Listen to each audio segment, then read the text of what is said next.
Here we are. We're good to go. How is everyone? Have we had a good week? Yeah. We survived it. That's the main thing. We That's the survived. way. Indeed. And Maybe. Jess, we haven't seen you for a couple of weeks. You were a bit crook last week, I believe. Oh, it was shocking. Still got some residual thing going on, so I might have a little cough every now and then if I'm not quick enough on the mic. But yeah, I see you've got some cough medicine. Yep, got some ginger beer. We're all Yeah, good. nice. But nah, Have you, every Opeth ticket came with a free chest infection. Yeah, I was going to say, have you got the t-shirt yet? You know, I went to the Opeth concert and all I got was this shitty cold. And a stand-up comedy routine. It was, you know. I mean, true. Mikhail's a funny Could very well motherfucker. go viral. We want Yeah. to branch Yeah. out as a channel to various different Twitch categories, and if we need to make ASMR part of the categories that we're sort of branching into, we will do that. I will change the stream information to just coughs, just coughs, if we need to do that. Just coughs. Just coughs. Is coughs a popular Just coughing. ASMR It category? is. I mean, it will be. They change. I'm a trendsetter. If anything, I do not follow other people's trends. God. I set the trends, and other people follow them. Look it up. It's the truth. Yep.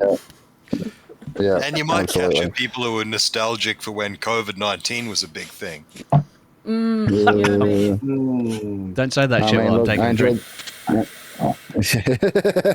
Anyway, before we reminisce too much on when nobody was allowed to leave the house, which, you know, look, I'm not unthankful for some of that period of time because I got to spend a lot of time at home not dealing with people, and D&D exploded, and I dare say we probably wouldn't be doing as much of this as we are if it wasn't for that.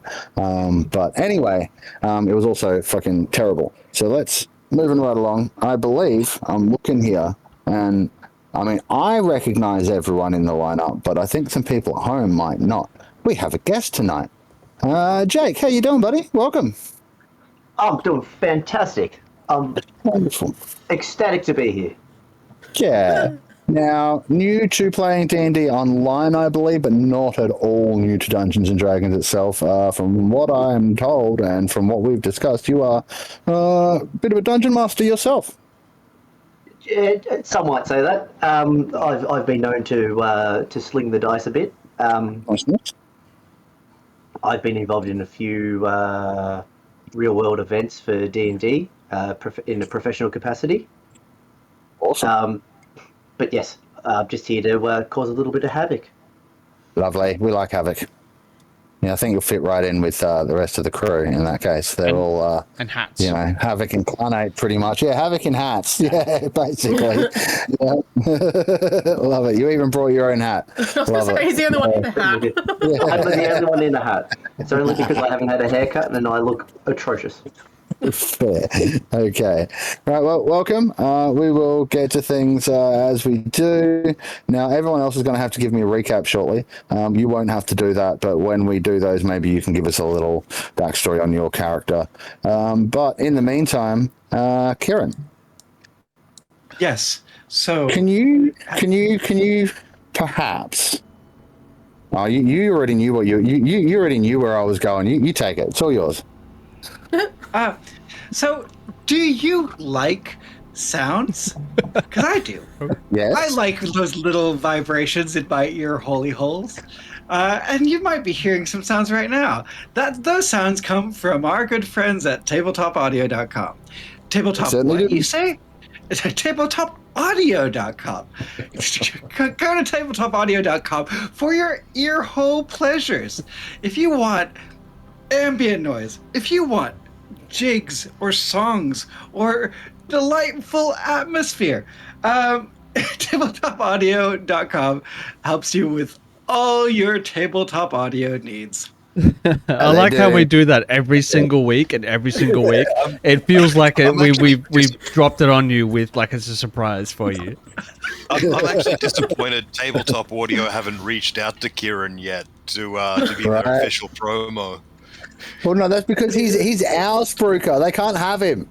Yeah, no, he's our shield. Yeah, man. Mr. Audio, if you are listening or watching, reach out, send me an email. We might be able to broker a deal of some sort, but I'm taking a cut. Yeah. Biracial. My hourly rate is $400. Wow. It's worth it. Well, I'd really get that for a night, but glad we're not paying anyone to appear on the stream. Otherwise, we'd all be broke. That way. Anyways, yes, tabletopaudio.com. Give us all the lovely ambience for the games that we are using. We just download them from the site as they allow and load them into our VTT. But if you're playing at home, you can just load up the website and stream it straight from there, or they've got an app you can get on your phone or tablet or other device or whatever. Now, they're not the only people we have to mention before we get into the story. We have a wonderful affiliate, and in fact, we have the perfect person sitting at the table right now to tell you all about them. Sevs. Why are you looking behind you? It's me. You. Every week, I'm like, oh yeah, I'm that person. Yeah. So can you tell us about the math rocks? Because we all love some math rocks. The shiny math rocks. So, as you probably all have worked out by now, my name's Jess, and I am part of the Fruit Bowl Dice fam. These are mine. They're really pretty. And they're called Raw Chaos, and my set will be completely different to yours because every single one of these is slightly different. I know, it's exciting. We've currently got some advent calendars up as well. Stocks are limited on those. We're going to Comic-Con this weekend. Mr. Jake down below is going to be our strolling storyteller, which is also his business name, so it fits quite well.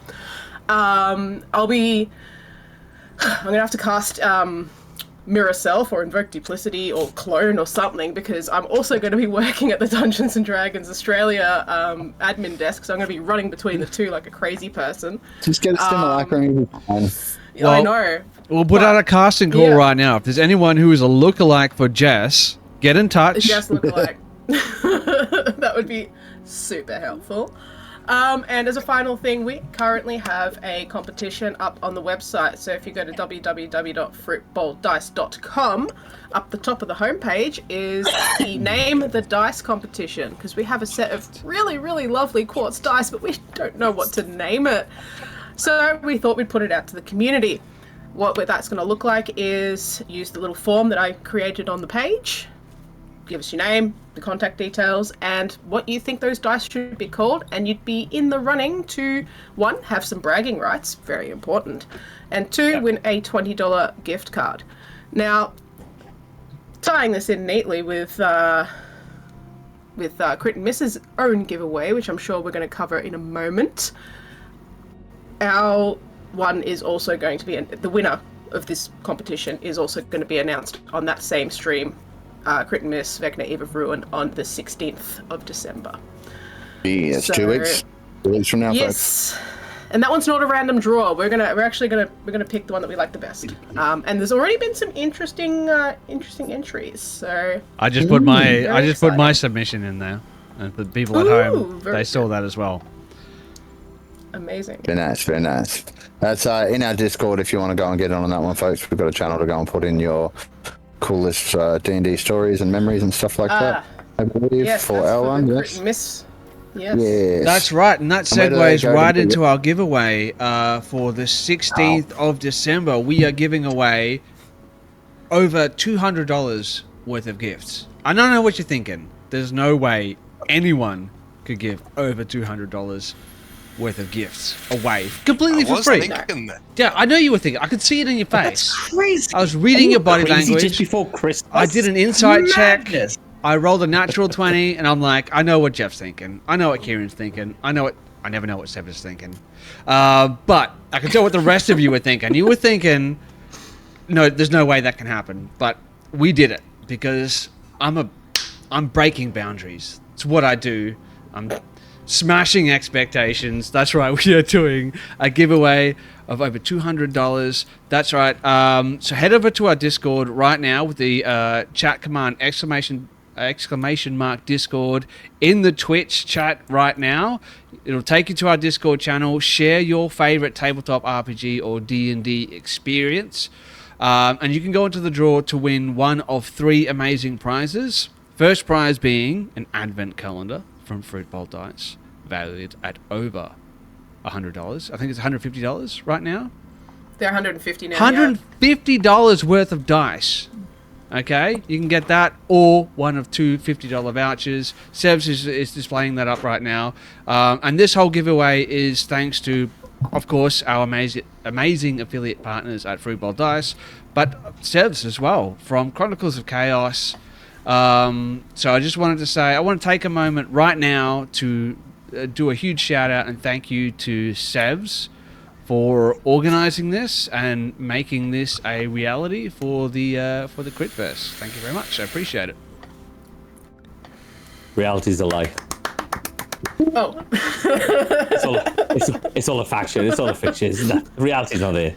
But if you do get these dice, please don't open them up like a young person. Just open up one at a time. Don't do that. Just get fucking in there. Rip them up with your teeth. Grab all the dice. Bathe in the dice.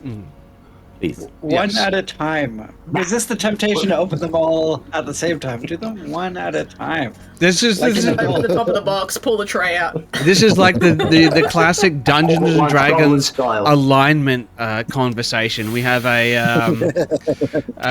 chaotic chaotic versus lawful. We got the lawful guy saying open one at a time, and we'll find where you sit in between. And hey, maybe that's your favorite tabletop RPG experience. Share that in the Discord.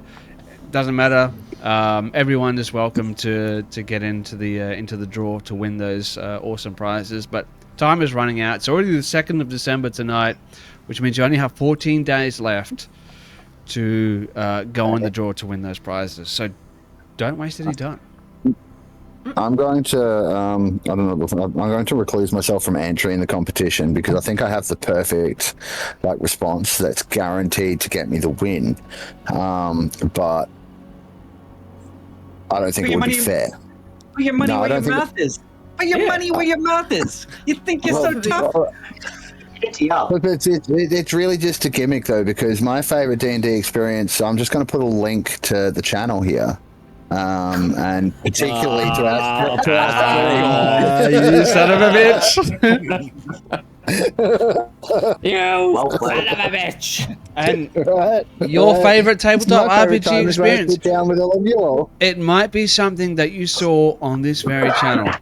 Not going to say that might skew things in your favor, but hey. It won't. It shouldn't. It better not. It will.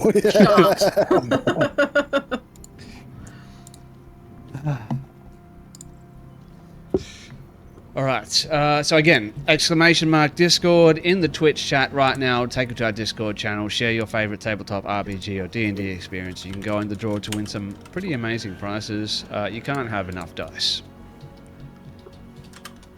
Very true. I'm excited for mine to arrive. I actually ordered some finally.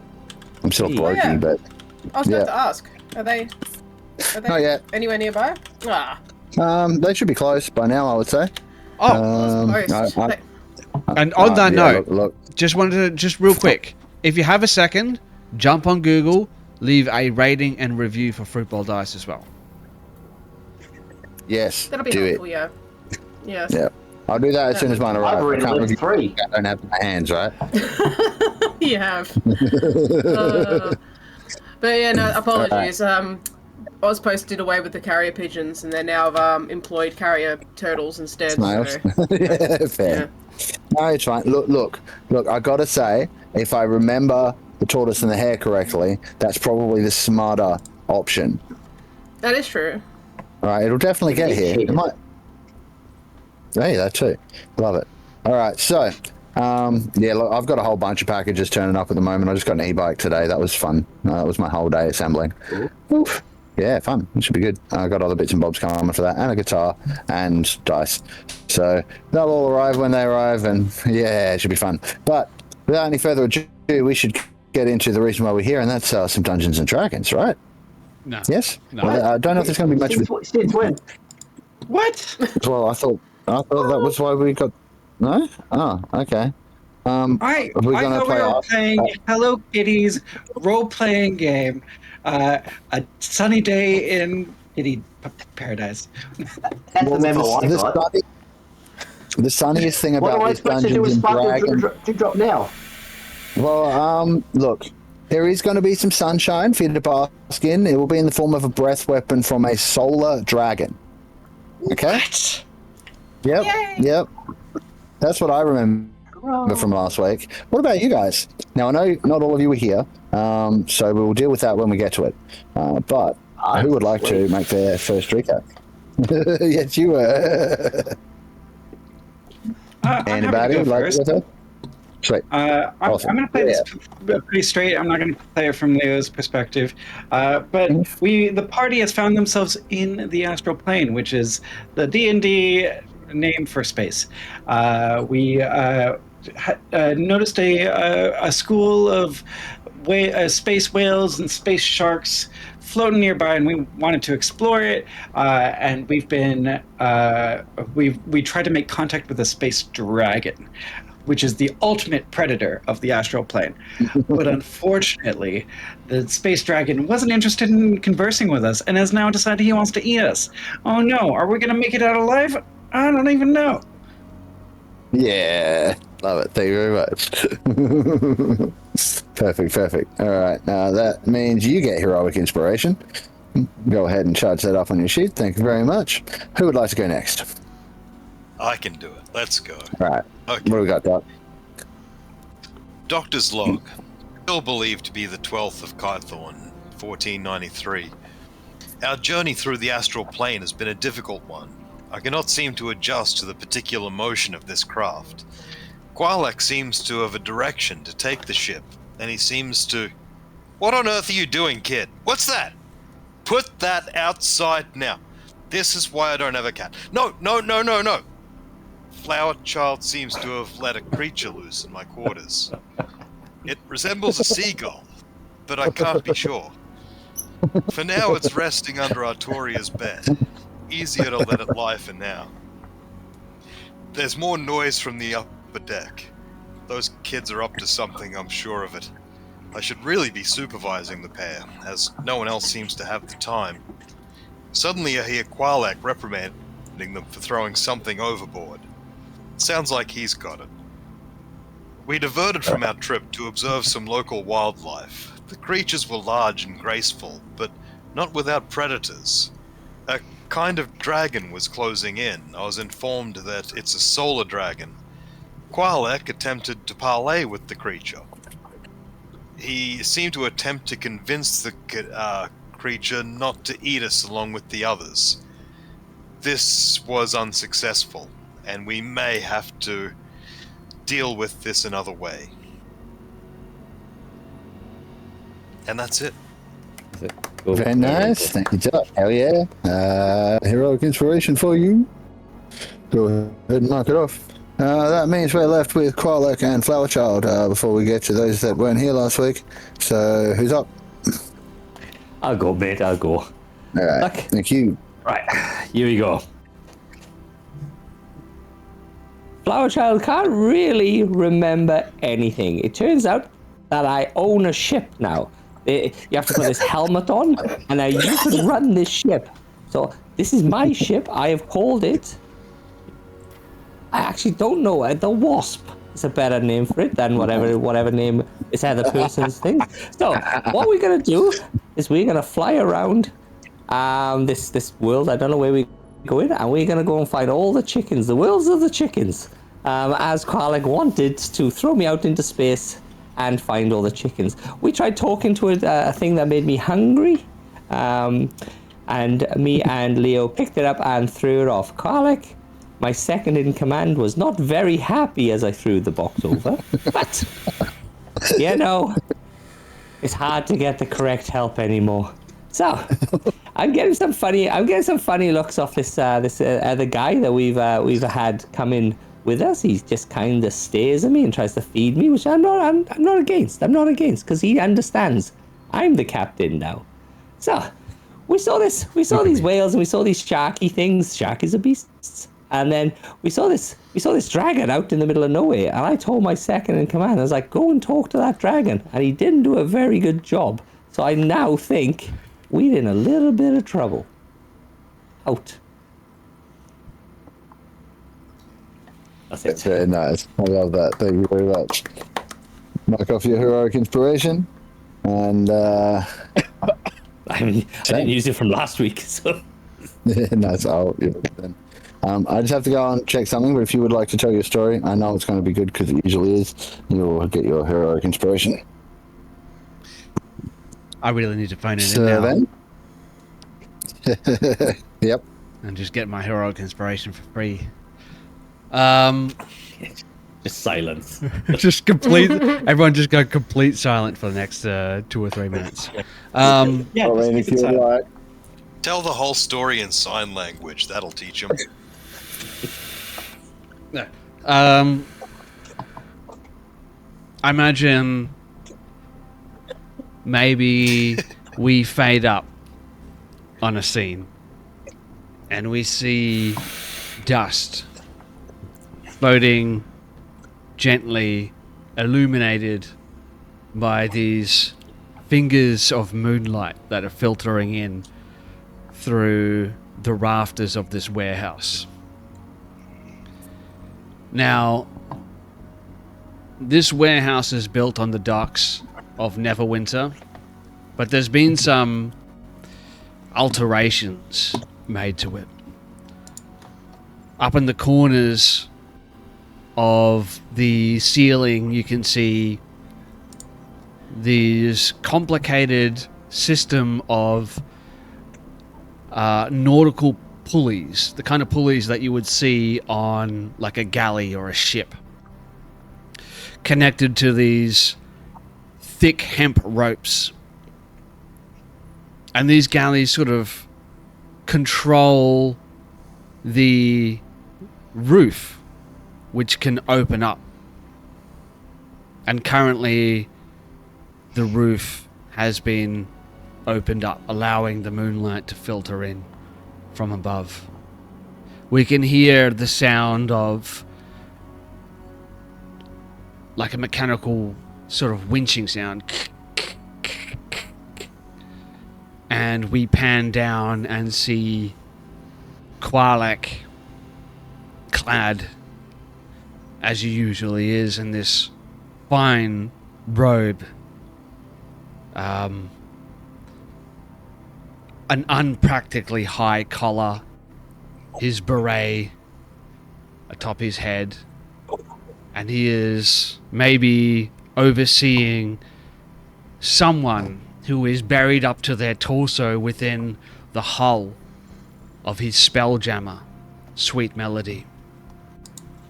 All we can see of this person is maybe their devilish tail swishing back and forth as they reach into the hull of the ship, making some last-minute alterations to the spelljammer.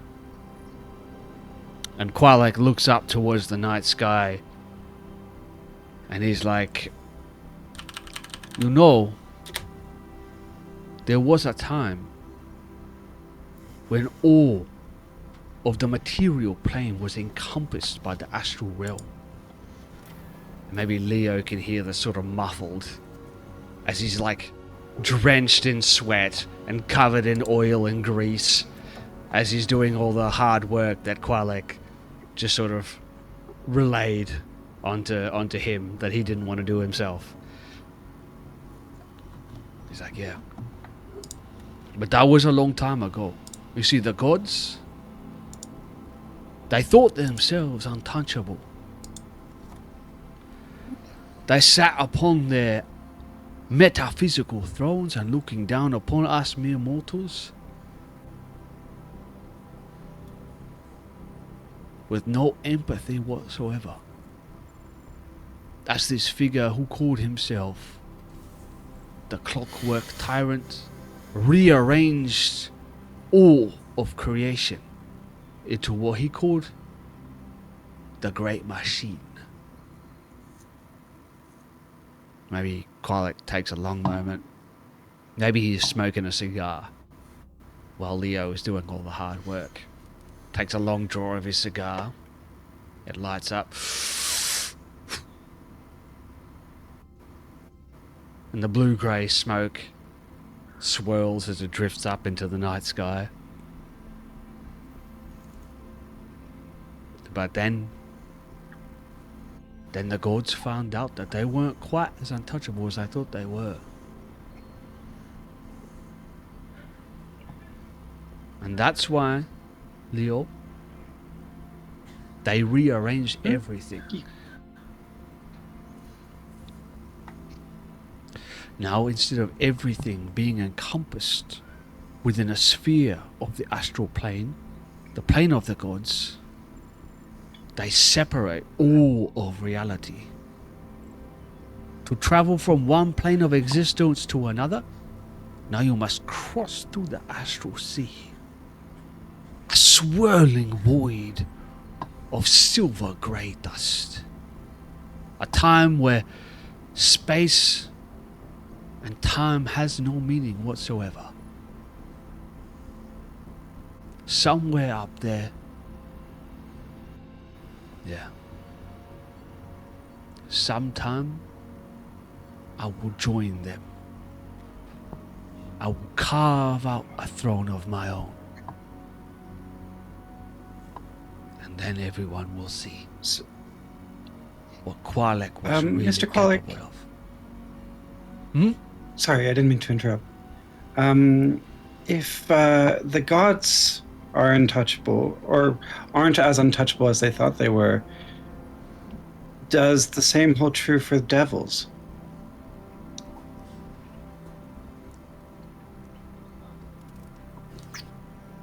You know, I've spent so much of my life looking up towards the stars and wondering what could be. And maybe we see Qualek reach up towards a particularly bright star in the night sky and try and grab it in his little monkey-like paws. That I hadn't quite considered what the rules were for those who find themselves down below.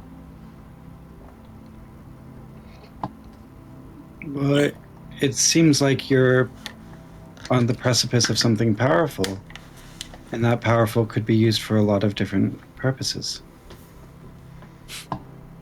He chuckles to himself.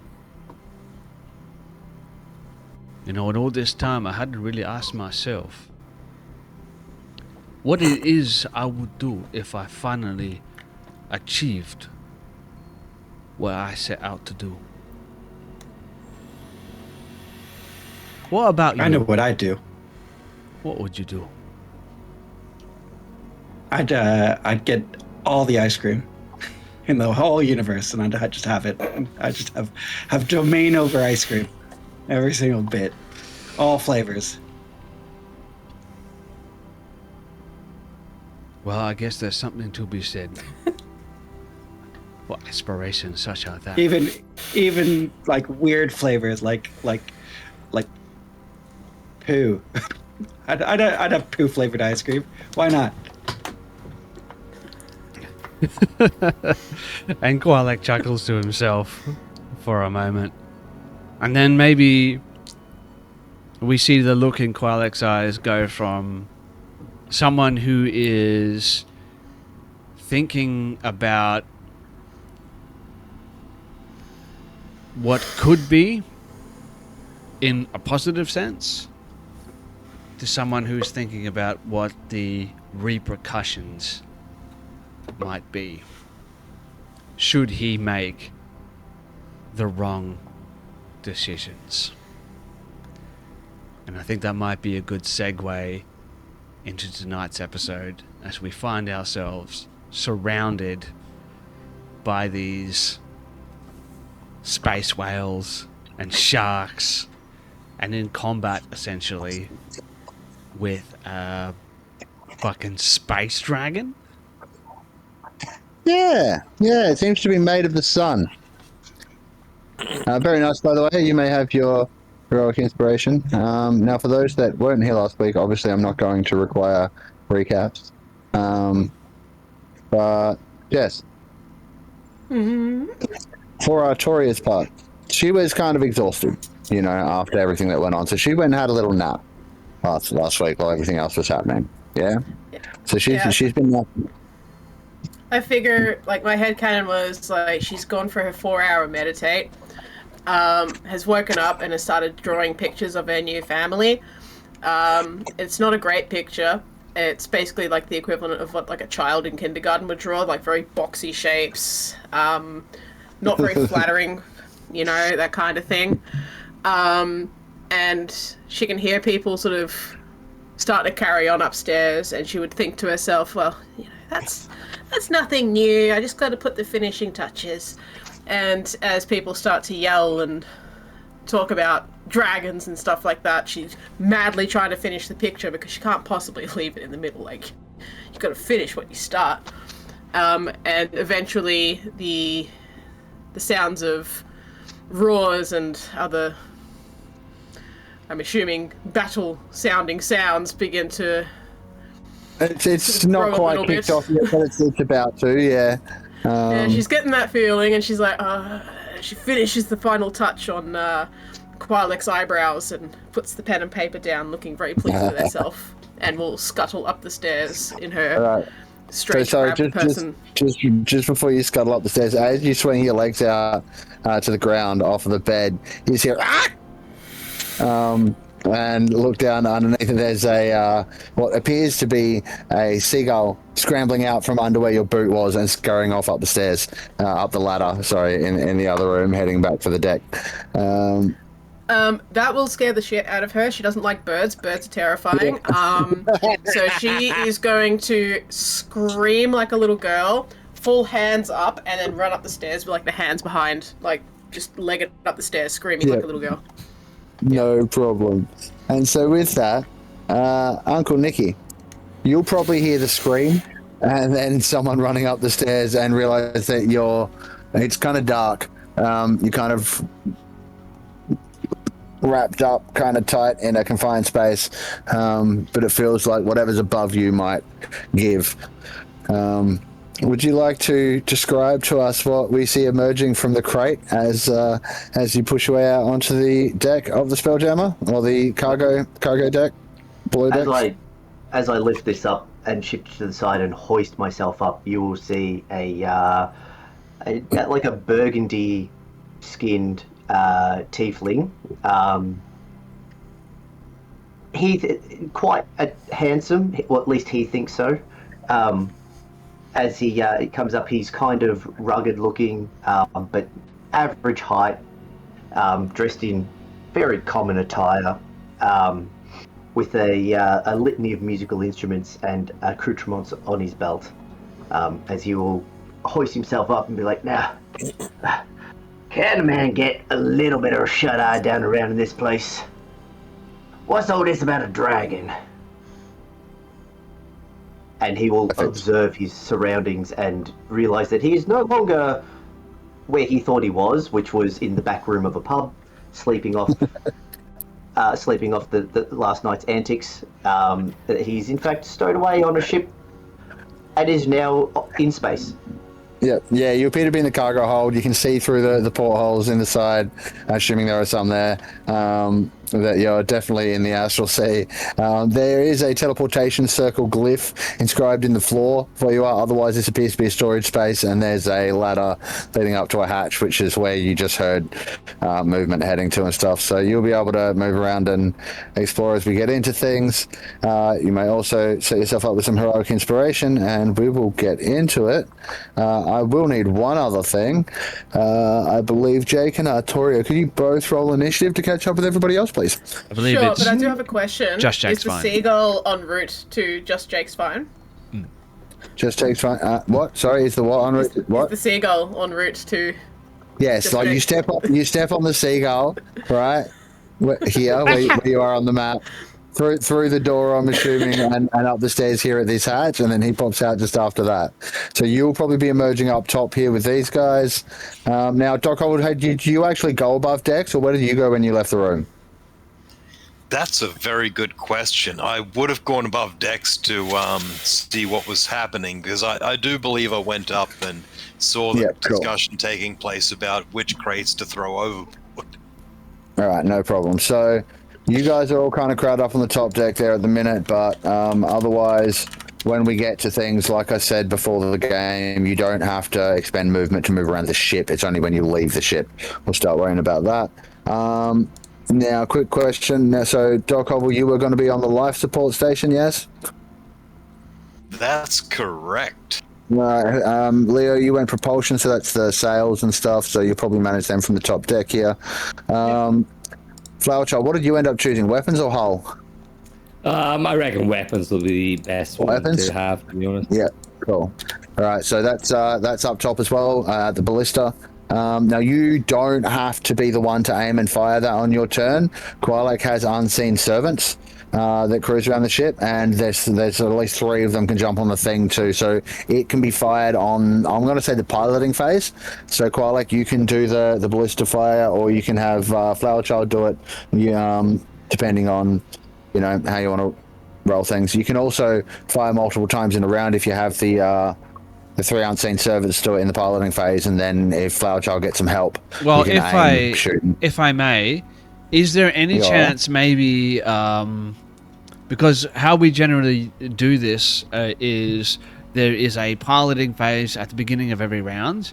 Maybe we could do it so that on Sev's turn, if he is manning the ballista, maybe he could aim and fire the ballista, and the tiny servants load it for him, so he could fire it twice on a round. Or if he's not manning it, maybe the tiny servants can fire it once around, and then he could have his action as per normal. Okay, well, so normally it's an action to load, an action to aim, and an action to fire. Yeah. Right, so we've got the 3 servants can make that happen once, and then Sevs can do one more thing without extra help. Does that? So unless you've got more servants than that, then we could say there are 5 servants. So you've got 3 to do it on the piloting phase, and then 2 to help Sevs on his turn. Let me have a look here. What kind of spell slot would I need to give to get 5 tiny servants? So at higher levels, when you cast a spell using a spell slot of 4th level or higher, you can animate 2 additional objects for each slot above 3rd level. So if I cast it at 4th or 5th level, I'll cast it at 5th level. That way I have 5 tiny servants, and he can fire it twice. Or once, if it's just the tiny servants. Yeah, now I was kind of thinking they were just built into the ship, so I wasn't thinking of you having to expend spell slots to do that, but the fact that you can cast a spell high enough to do that is good. I think the amount of time you've had preparing the spell jammer, you would have been able to, similar to the teleportation circle, make permanent versions of the tiny servants aboard the ship. So you have 5 tiny servants, 5 unseen servants running around the ship at all times. Oh, okay. So am I okay to unclick that spell slot for 5th level? Yes. All right. So I imagine we see these maybe there's one that's a little looking glass with little arms and legs. Maybe one's a harpoon with little chicken legs that runs around and starts loading the ballista. And you see these things just scuttling around. Nice. All right, so what that means is you'll be able to fire it once on the piloting phase, and then Sevs, you can fire on your turn without having to, you've got the assistance to aim and reload it and use your action to fire if you want to fire the ballista. So that means you can effectively, or if you get close to something, you can fly off the ship and start fucking wailing into it, and these guys can still fire once a turn. Cool, as that is sorted. So that means Goodman will be assigned to the hull. And that means we are ready to rock and roll. Let's see. We have Artorias in Flower Child. We have Uncle Nicky. We have the Scavers. We have Qualek. We have Leo. We have the Kintoris. We have Dog Hobble. We have what we don't have is Goodman. We should probably put him in the tracker as well. And he will, I think. Ignore my nat 20. Oh, did you get a nat 20? I'm not looking at the log. I got a nat 20. Chuck him in the chat, ladies and gentlemen. Hell yeah. All right, so what that means, Artoria, is not only do you get to go, second because Wallace rolled higher initiative, apparently. Yeah, rough, I know. We're going to cut the rope all over again. Yeah, but you do have 2 actions instead of 1 on your first turn. Okay. Cool. Now, let me see if this Yes, it did. I also went. Be Sorry, sure to yeah. give yourself a long rest as well. I see you still have a yes. rest. Oh yeah. Yeah. Long rest. We've been flying through the astral sea for a little while, or wild space, and then astral sea after that. So we had enough time for a long rest. That's it. All right. You will also notice that Goodman has kind of very quickly changed his attire. He's still got his vest on, and he's still got his rifle slung over his shoulder and a pistol on his hip.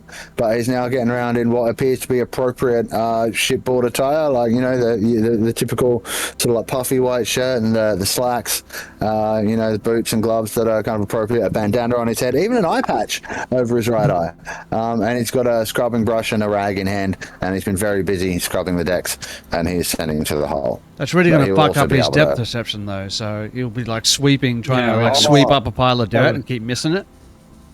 Yeah, so when he lines up to take a shot, what you'll see he does is he switches it over to the other eye and uses it to block that one while he brings the scope up to his to that one. Yep, apparently it works. All right, so without any further ado, everyone's in initiative. The dragon has signaled its intention to eat you and started flying towards you. Artoria, you've just come up, so you probably haven't necessarily heard that, but you can see it. As you get up to the top deck, it is flying towards you, and everyone seems to be in a bit of a tizzy about this dragon, and it is your turn. Oh, wait, no, Well, sorry. I'm currently... It was meant to be Wallace's turn, but I fucked up and removed him from the thing, so I'm gonna re-roll him, and he might not do as well. He didn't, so yeah, it is your turn, and you get 2 actions. So, Artoria, all you. So I'm already in a tizzy because I've been frightened by a seagull. I didn't know it was. I just saw a bird, and it just filled me with existential horror. So Artoria runs into the room and is screaming that horrible high-pitched scream that little girls do. And then she sort of stops, like she sort of like slows down, stops, looks at the dragon, points at the dragon, and does the same scream again. She is honestly, I know this is going to be a waste of 2 actions, but she's got no idea what to make of any of this. Is this a friend? Is this a foe? Is he coming over to give us cookies? She's got no idea, so she's just gonna I'm happy freak the for fuck out. I'm happy for in this situation if like you're coming up to where Flower Child, Doc Hovel, Leo are, if they want to, tell you that it's a problem in like a couple of second, sentence or 2, that's fine. Like you don't have to. I should mention, Okay. according to the map, it's about 265 feet away. If that makes any difference. 265 feet away. Okay. So she is, gonna freak out. I'm assuming because it's a spaceship, it's not like there's any open window, so she can't just like shoot Eldritch Blast at this thing. You can. No. You can, The way but it you're out works of is that range. there are like above decks and stuff like that. There are portholes, and the whole thing has an air bubble around it. Not to mention in the astral sea you can breathe. So you can go up on the top deck and it's open, right, to space where the ballista is. Okay. Yeah. I almost forgot Okay. something. I said it was your turn, but I messed up again. I'm sorry. It's been a while. It's been a very long day, and I spent most of it building a bike. But Sven, it's the start of the round. Oh! Piloting phase. Piloting phase. Yes. So what do you want to do? Do you want to move closer? You have to make a check too, don't you? Yeah, I all can't right. remember So, how to- for the people at home, something that I use for Far Beyond the Void, may you rest in peace, I borrowed some rules from another system. So at the top of every round, what we're going to do is a piloting phase. We're going to roll for myself, because I'm piloting a Spelljammer. We're going to roll an Arcana check. For whoever the helmsman is going to roll an Arcana check. For the dragon, I imagine it's going to be something different, maybe an athletics check. And whoever rolls the highest goes last in the piloting phase. And that allows you to maneuver your ship where you want it to be. So I'm going to roll an Arcana check when I find my character sheet. There it is. Arcana. And I'm going to roll physical dice. Fruitball dice, ladies and gentlemen. Abyssal Depths. Ooh.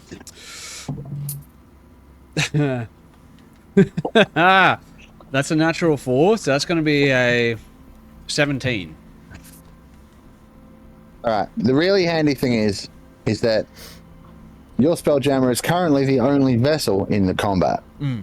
Everything else is a creature, and therefore just moves on its own turn. So you may maneuver as you would like. Okay. Win by default. Can I... Now, I remember... Hear me out. I remember in the last episode I did a knowledge check to try and identify what species of dragon this is. You gave me a bunch of information.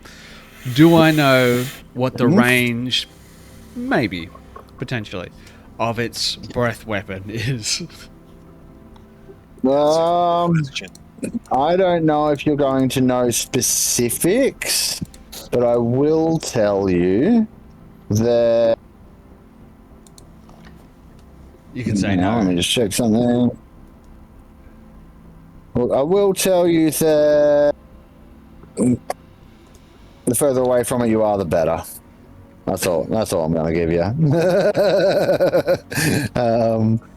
Yeah, let's just say that. All right. What I will give you is that this dragon's breath weapon isn't like you would expect from a regular dragon, where it's like a line or a cone or something like that. It has a ranged breath weapon that explodes in a circular radius. Yeah, I remember.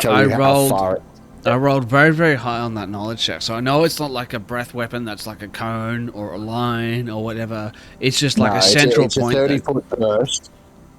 Yeah, but I'm not going to tell you its range. All right, that's fair enough. Okay. Yeah. And I'm assuming that they are going behind after me. Are they moving after or before or what? They will move on their initiative because they're creatures, not vehicles. So you're maneuvering now at the end the piloting phase, and then they'll go on their turn. Okay, that's not great. That's bad. That's no, bad it's not. It's not. Yeah, because these things are built to, meant to be in space. You're in a ship that's defying the laws of physics, Captain. All right. Qualek is going to, and maybe you see like his eyes like roll into the back of his head if you're on the. Actually, he's on the top deck at the moment where the ballista is, because he was like calling out to this dragon. So maybe you see all of a sudden, without saying anything, his eyes roll into the back of his head, and the Spelljammer begins to bank towards the right and start to drift in between all of these Kindori. I don't know if I'm pronouncing that correctly. That is essentially all these space whales. And like ducking and weaving in between them as he tries to put as much distance between Sweet Melody and the dragon as he can. So he's going to move 50 feet. Yeah. Now, what did you actually roll on your piloting check? What was the total? Oh shit! Did I roll that? 17. Enough. You'll manage to maneuver in such a way that you don't come too close to any of the scabbers, so as to provoke them. I think about there. Yeah, that's 50 feet. All right, and that's it. Essentially 50 feet now towards the northeast. Yep. Yep. Now you may also have the ballista fire in this piloting phase as well with the servants. Let me have a look at the ballista. I can't see what the range of that thing is.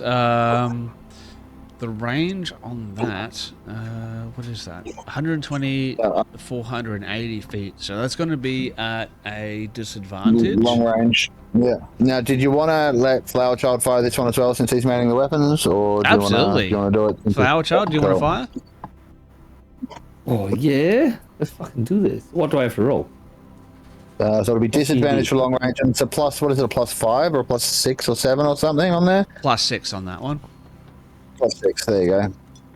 Right, so disadvantage. All right. Just D20 with this. Yeah. Yeah. That is 11 plus 6 is 17. It'll be a 16 or +6. Yeah, 17. That is just enough to hit, my friend. Hey! Hey! And we know what the AC damage of this creature is. You do. What's the damage? dead. Oh, the Is that damage 3d10? for that is 3d10. Million. So Do I get to add anything? Wow. is we'd that probably be Oh, better yeah. off if we just fired Flower Child out of the catapult towards it. Yeah, I feel like Flower Child can do way more damage. Um, 100%. That's I'm just 24 gonna- points of damage. That's I'm pretty gonna good. chip in here as well and be like, my turn got cut off. Oh, no, this is part of the piloting phase. This isn't Flower Child's Right, turn. okay. Yep. Yeah. Yeah, All the good. ballista can be fired once on the piloting phase and once on his turn. Yeah. Well, fuck yeah. Yeah. And we just see like the snap of the rope of the ballista as it just like is whipped taut, and that fucking bolt just flies through the astral sea and hits this creature. 24 points of damage. Pretty good Yep. start. Straight. That's a solid Straight. roll. Yeah, right. Straight into like the shoulder joint on its left shoulder, and just like pierces in. You get, and it reaches over with a claw and just like snaps the end of it off and glares at you all, or glares at the ship rather. I think you may have just pissed it off. Yeah. Now with that, Or you see Flower sorry. Child's not even looking at the dragon. Flower Child's not even looking at the dragon, and then as he presses and he uses the twang, he looks towards the ballista, and you see him devastated as he attacked the dragon, because Flower Child don't like to fight. hilarious. All right, so Artoria, All right, Flower so Child's we've run upset in. that he shot the dragon. Are you going to be upset too? She's already doing the child scream, so I mean, she's already not thrilled with life. So she's gonna see this dragon coming, see that Flower Child has shot a dragon, so she's gonna just sort of run over next to him, and she's gonna just continue the horrible screaming and hold an action for as soon as that dragon gets within, I believe, 120 feet. She's going to let loose some eldritch blasts, but is still screaming at this stage. She hasn't gotten out of that mindset. No problem. No, That seagull really, really rattled her. okay. Now, you have two actions, so you can hold both. I can hold both. She's holding both. Got both hands. She's like, "Ah!" Like horrible, horrible high pitch. I'm just thinking something for the old Hexblade. Where is it? Ooh, what's that circle? I just put it's 120 within feet 30 foot. circle around Okay, yeah, the yeah. Spelljammer. Oh, I thought that was the fucking breath weapon then. Yeah. What the Jesus. fuck? Not quite. Not quite. Yeah. Oh, yeah. I The see. breath weapon will be more like, breath weapon will be more like this. Ah, that's, Yeah. Still horrible. that's still fucking So yeah, so she's holding both, and she can't do her hexblade. She can't do anything else because the range is Alright. not. No problem. Touch up. The little helpers get in there and load the thing up again and get it ready to aim. All you gotta do is pull the trigger, buddy. I am devastated. You can see tears start to come into my eyes as I have hurt a living beast, and I am very, very upset. So I'm like, I'm so sorry, dragon. I'm so sorry. I'm You'll be hurting. sorry when I eat you. There's no need to be like that. There's no need to be. I am so sorry. And I do not fire. And Quilag's like, yes! Well fired, boy! Right between the third and fourth scale on its breastbone. Oh my god, I'm a murderer! I'm a murderer! I love it. Alright. That's everything for Flower Child? Basically, yeah. Alright. Uncle Nicky. Yes. All right. Well, I don't know anyone. I don't know where I am. I want to take a minute to kind of get used to my surroundings. So like I said, you're in what appears to be a cargo hold. There's like a teleportation circle glyph on the floor. There's a door leading into a crew cabin, some crates and stuff around, and a ladder upwards, which is where you heard the screaming go. Yeah, I can hear the commotion coming from up the ladder. I'm going to climb up the ladder and kind of just poke my head up and see see if it looks like I'm going to be attacked on sight. And once I realise that everyone's preoccupied, I might just join the fray and see if there's something I can do to lend assistance. Well, as soon as you get to the top deck of the ship, you will see around you there's a drow woman screaming her head off and appearing to charge up some magic in her hands, pointing it out in the same direction that the ballista, which is manned by Flower Child's kind of muscly, like Crying. buff, but crying human. A smaller tiefling boy. A fully grown boy, mind you, and then a towering Goliath with a surgical mask are all kind of like standing around that. Their attention is pretty much on something in the distance from where the ballista is pointed, and that's something you can probably just make out seems to be draconic in nature and flying this way. Well, I don't have a lot that I can do, so what I am going to do, the drow woman charging up magic looks like she knows what she's doing, so I'm going to use my action to give her bardic inspiration, and I'm also going to use my bonus action to give bardic inspiration to the crying man on the couch because he needs some support.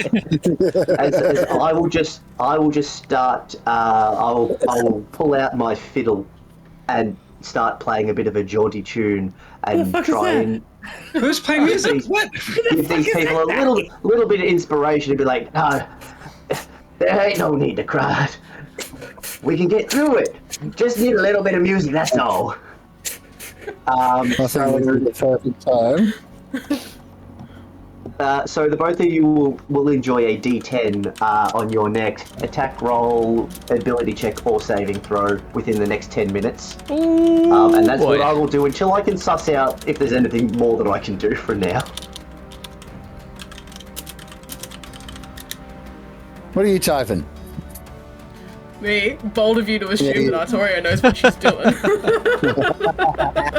Now, Jess, I know Atori from what you've told me, but Uncle Nicky doesn't know. Yeah, that's true. You're charging up a hectic magic spell. He doesn't know any better. And then there's a grown man openly weeping in public. So I'm going to try and help the both of you. And there's a robe-clad monkey jumping up and down, looking very excited about the weeping grown man. So I'm just gonna have a look around and be like, you know what? I'm just like the guys on the Titanic when it starts sinking. It's like, you know what? Music. You'll just all right, yep, sweet. The music starts ringing out, and you'll just hear sort of, maybe from off the side, hanging from some of the rigging, you'll just hear, "Hey, that's a nice tune. Let me see if I can." Oh, that's trouble. And if anyone's looking over the side of the deck, you'll see Goodman there on the rigging where he's been like hammering away at some of the hull plating or whatever.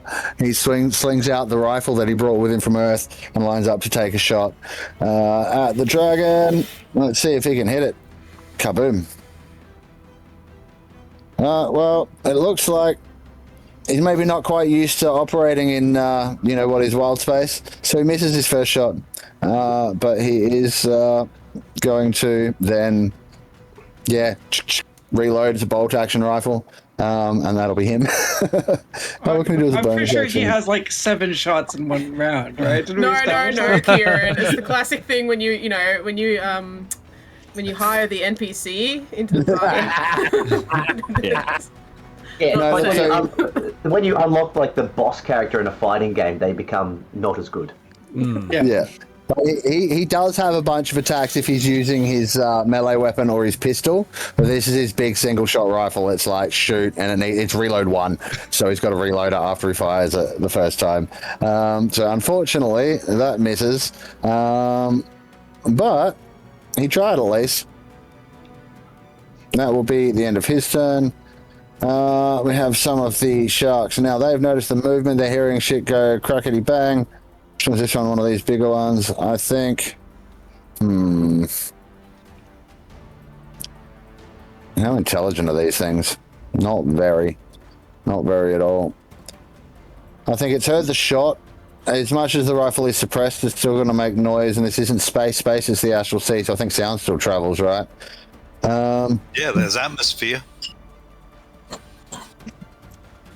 I think it's just going to fly, but kind of away-ish. Not directly away, but kind of around. Just around to there. Then we have the brown scabbers, which ones? I think it might be the little guys. These medium-sized ones. Alright, so they will all do similar, I think. It's sort of like scatter out from where the shots came from. That one. That one. That will be them. So yeah, like as soon as the shots start ringing out, there's the scabbers all start scattering. Like they're not intelligent enough to really know exactly what's going on, so they're just bolting for the first minute to get away from the loud noise. And after that, do that. Qualek, you see them all go. It's your turn. Oh, all right, Qualek. Now remind me, I did do a knowledge check on this creature as a bonus action on my previous turn, as per my feature. Quite well. Keen mind. Would Qualek know if this creature has any resistances or immunities? Yes. You know that it would be completely immune to any form of radiant damage, being that it was born and lives in the heart of a star. And good luck blinding it. That's about it as far as those kinds of things go. The fire damage is okay. Yes. Qualek is going to, as he's like pointing towards the creature and pointing out where its weak points are along the breast of the creature, trying to encourage Flower Child to fire the ballista in its weak points, is going to point towards it, and he's like, yeah, right there, upon its breastbone between the third and fifth scale from the left, you will see its beating heart. Try to preserve its scales. We can use them to create armor for the ship. Maybe he doesn't have many spells that he can cast here. What's the range on the old fireball? 150 feet. 300 foot. 300. Yeah, I think it's up there. It's telling me 150 feet for that one. Was that lightning bolt? Is the 300 foot one? Yeah, so it's still well and truly out of Qualek's range at the moment. So I might delay if I can. Is that something that's possible? You can join the screaming and hold your action. Well, here's what Qualek will do. He'll point out where its weak points are and then proceed to move off the main deck and down the hatch into the deck below. As his movement action, and then he'll delay. I Then suppose. you can, if you're just trying to get to the helm or whatever, like you can just move wherever you want within the ship. Yes, You so don't have to worry about the difference. that's all he can really do at this point. He doesn't really have anything that can help out. Now, when it comes to holding, you can hold an action, but you have to decide what you're doing, what the trigger is, and whatnot now. And if you're casting a spell, you actually cast it now and concentrate on it until you cast it. Is there anything I can do to defend the ship? Let me just have a quick look here. You can use your action to move it again. Yeah, I wish I could. I know shield is usually a reaction. Could I maybe use shield? Tell you what, you can go into evasive maneuvers, and this will be something we add to the homebrew rules for it. Consider it like the dodge action, so it'll be disadvantaged to hit you. All right. the Spelljammer if attacked while you're taking evasive maneuvers. I dig it. That's taking what he's evasive going to do. action. He's Yep. going to head below decks Right. down to the spell jamming helm, and he's going to take his evasive actions. Sorry, one too many cocktails. Oh, good. All right, yeah, cool. So he's going into evasive action. That's good. So it will be disadvantaged to hit the Spelljammer. Is that everything for Qualak? Yeah, sure. Why not? I've already done my knowledge check. Move action. Yeah, let's go. Yeah, cool. That's Leo. You're up, my friend. Now, I do want to say that Qualak mentioning the thing about the scales, you're going to remember something, even though your passive history is only 10. This wasn't something in the books, but it was more something that you remember your fellow monks at the monastery. One of them had one of these. It was a belt made of dragon scale, or made of dragon hide, that seemed to help them focus a little better than they could without it. So you know that those things exist. And Qualak speaking about the scales being useful for ship armor reminded you of that. Yeah, cool. I'm currently manning the propulsion, so at this stage it's currently just sails. So I imagine I've climbed up on the sails. What I'd like to do, and this kind of might overlap with what Qualak just did, is I'd like to ready an action to abruptly move the ship if one of the people on board is attacked, to try to like make it harder to hit the individuals on the ship. Cool. All right. So Qualak's already doing. All right. So if someone individually gets targeted, you want to try and jank the ship to make it harder to hit them. I like that. That's cool. All right. So what we can call that then is effectively for the first attack against someone else, well, including yourself. So the first attack against a crew member will be at disadvantage as you jank the ship out of the way. Yep. Cool. No problem. Just keep me honest on that one. Anything else? No, there's not really much I can do. I mean, he's too far away for me to hit with my crossbow. So, yeah, that's about it. No problemo. All right, well, with that, it is the Kindori's turn. Now, again, they're much smarter, actually, than the scabbers.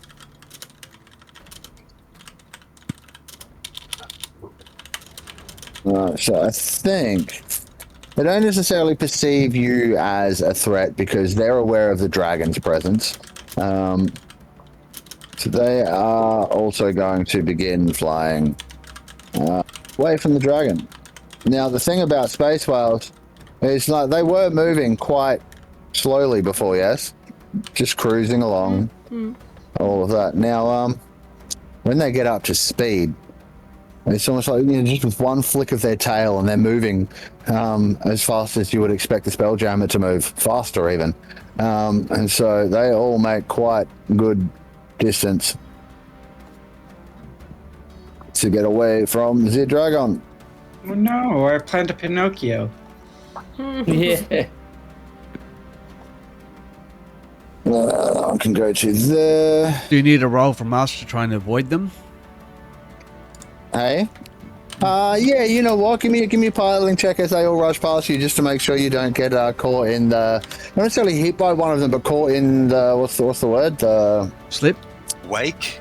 Yeah, the slipstream, the wake of one of them, and maybe gets knocked off course a little bit. 13 on the dice for a 26 if it's Arcana. Yeah, no problem at all. You definitely just slip into, like, you can feel the wake sort of trying to slip over you as one of them goes past, and you just like pop down underneath it, and then as it dissipates, get back into the position you were in. Moving right along, we have Big Scabber. It's also probably going to be feeling much the same, that this is not a great position to be in. It, however, I'm going to give it a roll. 1 second.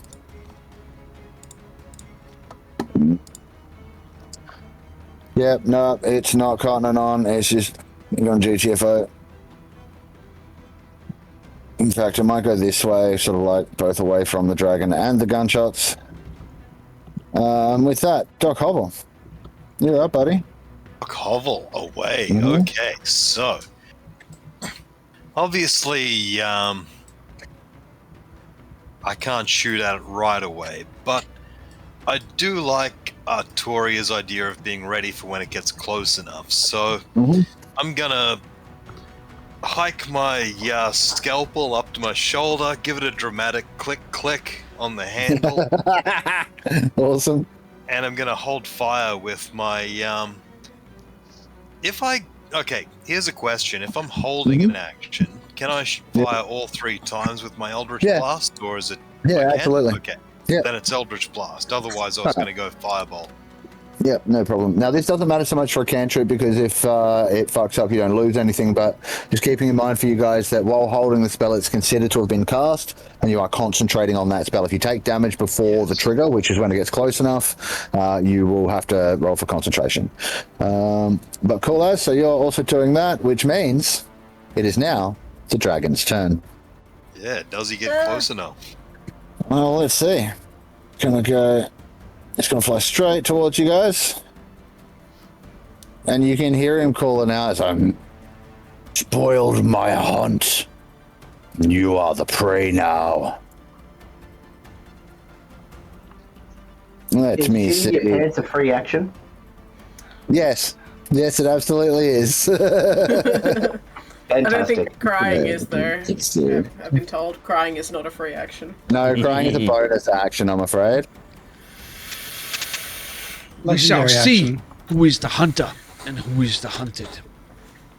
I'm so Uh-huh. sorry, dragon. I am so sorry.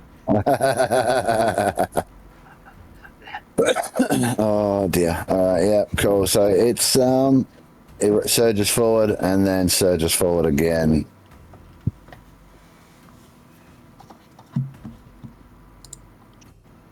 Just Closing out of the range. distance between you. Right, this little scabber flies immediately away from the dragon that comes near it. This one, it's going to go that way because it doesn't want to get near the gunshots either. This one, same deal. This little guy. I think this little guy doesn't know what's going on and he's going to go kind of that way. And then this one. Alrighty. That's all of them. That means we are back to the top of the round. And Qualek, you don't really need to roll the dice, but you can maneuver the Spelljammer now.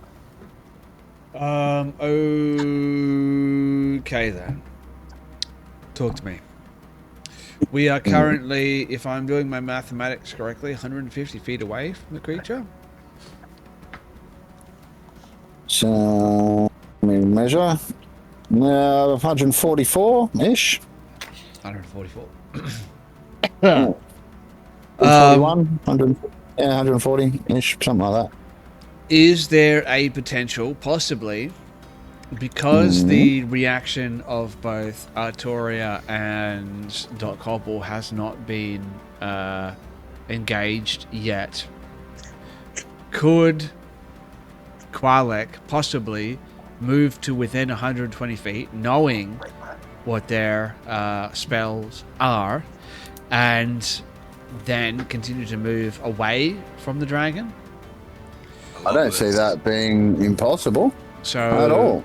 Like I 20... do want to see a maneuver check though, because you're going to be like flying closer and then zipping back around in the opposite direction. So do give me that maneuvering check just to Okay. make sure you can, you know, All right. don't, make sure you don't roll. Make sure you don't roll a 1. I'll play your game, Done Mr. a deal. Hillman. Yeah. 23. Yeah, you're fine. So yeah, absolutely. So you can zip forward just enough to 30 feet forward and then 20 feet back, I believe. 30 feet forward, 20 feet back. Yeah, so 10 just feet make yourself 10 towards feet closer.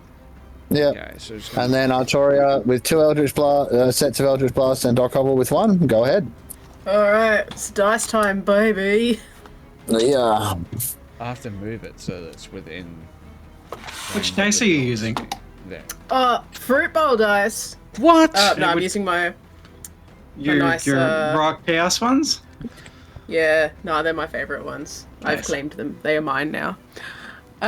Okay, we have a dirty 20, a 22, a 15. Don't forget you've got a D10 if you need it Oh, nice.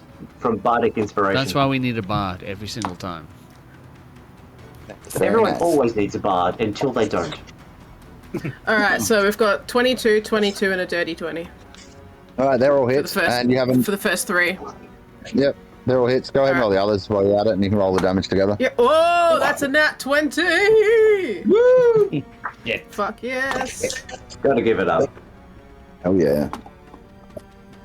So nat 20, 24, and a 21. We're actually Alright, rolling above so 10 today. All which is hits with nice. 1 crit. So roll me 60-10, and then we add 10 to that as well. For the Who are crit. you So, and what have you done with Jess? yeah, so Oh. just so you know, Jake, we're using perfect crit. So if you don't know what they are, we max the dice once and then just roll as normal instead of double dice rolls. So you Okay, get the cool. yep. So you get the so a D10, you get the full D10 plus your roll D10 on top. That won't come up me being a bard. Yeah, fair. No You damage. say that, but Yeah. You're loving And it. just- No, look, it's saving throws only for me. Yeah, now, Jess, don't tell me your total. Just get your total together, and then Jeff, go ahead and roll your hits because this is technically all happening at once. Like you unleash all 9 of these at the same time. First one's a miss, Jeff. Second one's a hit. Oh, good heavens. Oh dear, yeah. So you hit once, and Artoria hit 6 times. the screaming is the Oh, secret ingredient. disgraced. Yeah, so an extra 6 damage from Doc Hobble, and how much are we getting from you, Artoria? Doc Hovel, don't forget that you've got the Bardic Inspiration from the Bard as well. No, with Doc. the D10. No. It wasn't Oh, Doc. I No, don't. that's Yeah. no, Flower it wasn't. Child has it. It was the crying child. Yes. Yeah. Flower Child so- has the other one. Dice rolls are 19, 29.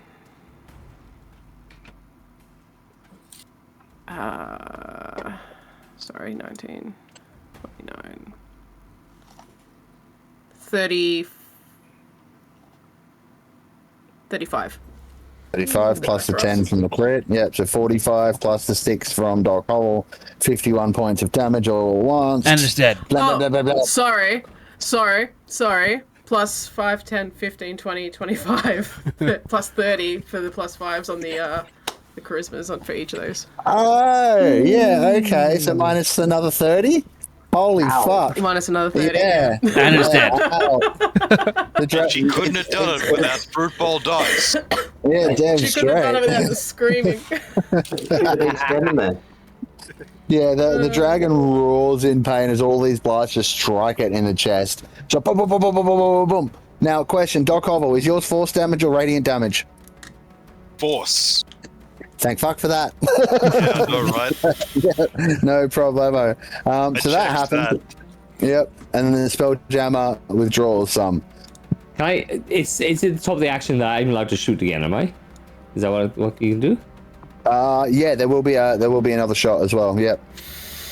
So what I'm doing is like, I'm so sorry, and I hit like in frustration and anger. I hit the weapon and it goes off again. Right, this Is it won't still be with disadvantage? disadvantage this time. No, I believe you're close enough that it won't be. Now, Sven, did you actually pull back or not? Well, I think we calculated it was I 30 missed. feet towards it and 20 feet back, Oh, so actually. 10 feet closer towards it. So I just moved it so it was just within range of the Eldritch Blast. I think that's 120 feet. Yep. Oh shit! I just moved it by accident. Yeah, we're 120 Yeah, feet it's away. all right, and that's where you're keeping it? Because you Uh, could be 10 feet back from it. Could we? Well, if we can get like within range and then duck back another 10 feet, we duck back. Yeah, so another 10 this feet. is in range. So sorry, you go back another 20, so you should be another 20. Yeah, because you only need you're 140 away. You only need to go forward 20, so you can actually go back 30 from here and go back to the 150. So I can put you back to. There. I'm getting it now. Almost. It's been finicky. There we go. About there. There. Okay, So, yeah, that's you- where we'll be. Yep, cool. And yeah, you can still make the shot for 5 to hit plus 6. No, that will miss. I'm afraid. So it's 9. So it's 9 plus 6 is just 15. 9. Use my bardic inspiration gives me a dirty 20. Nice. Yeah, that hits. Oh my god, I don't know what's going on. Get out of the way. Get out of the way of it. Just go.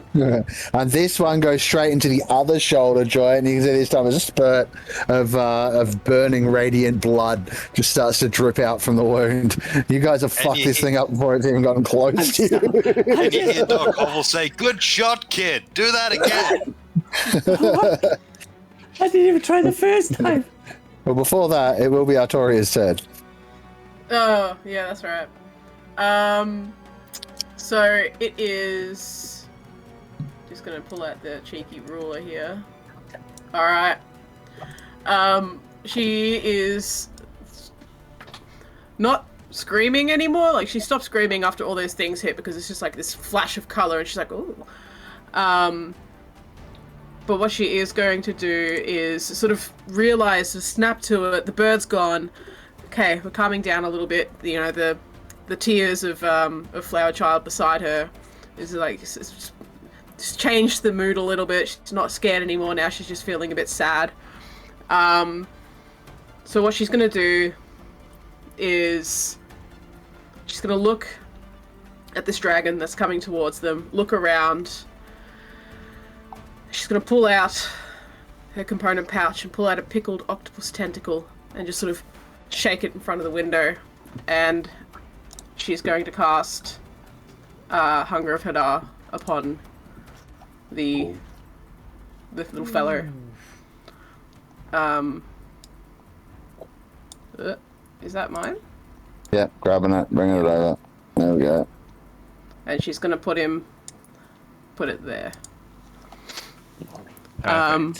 So it's technically it's a sphere, so even it's up above and below. Yeah. Sort of thing. Oh, good. And yeah, it's also difficult terrain in that little sphere as well. Mm-hmm.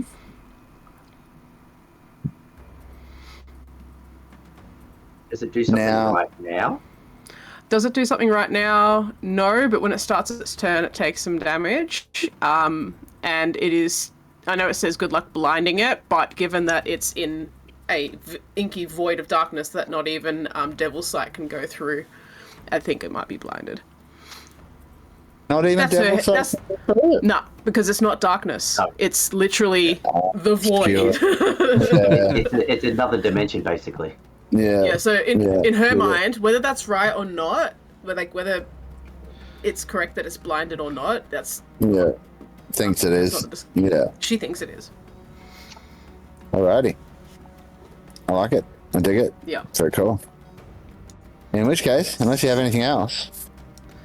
No, still too far away for me to do the bonus action. Cool. Thing. So, Child. The servants have again reloaded the ballista and kept it pointed kind of in the same direction, but attempting to shoot the dragon that you absolutely cannot see. Now, I shouldn't even let you target it technically, but I'll let you take a disadvantage shot if you like. So I am devastated. Once again, I've accidentally shot this fucking dragon. I turn and go, oh, the seagull. Let's get the seagull. And I bump the fucking... And I bump the bloody ballista again. Yep, sure. Oh, that's not gonna fucking hit. No way is that gonna hit. I need 13? No. What? No. So if I turn and use my heroic inspiration, it would have just 11. flattened the roll, so you'd have to take the first thing you rolled. Well, you rolled an 11, right? It's a +6. Which is the 11 with a +6, which is 17. What? So I'm seeing the 11. What was the other one?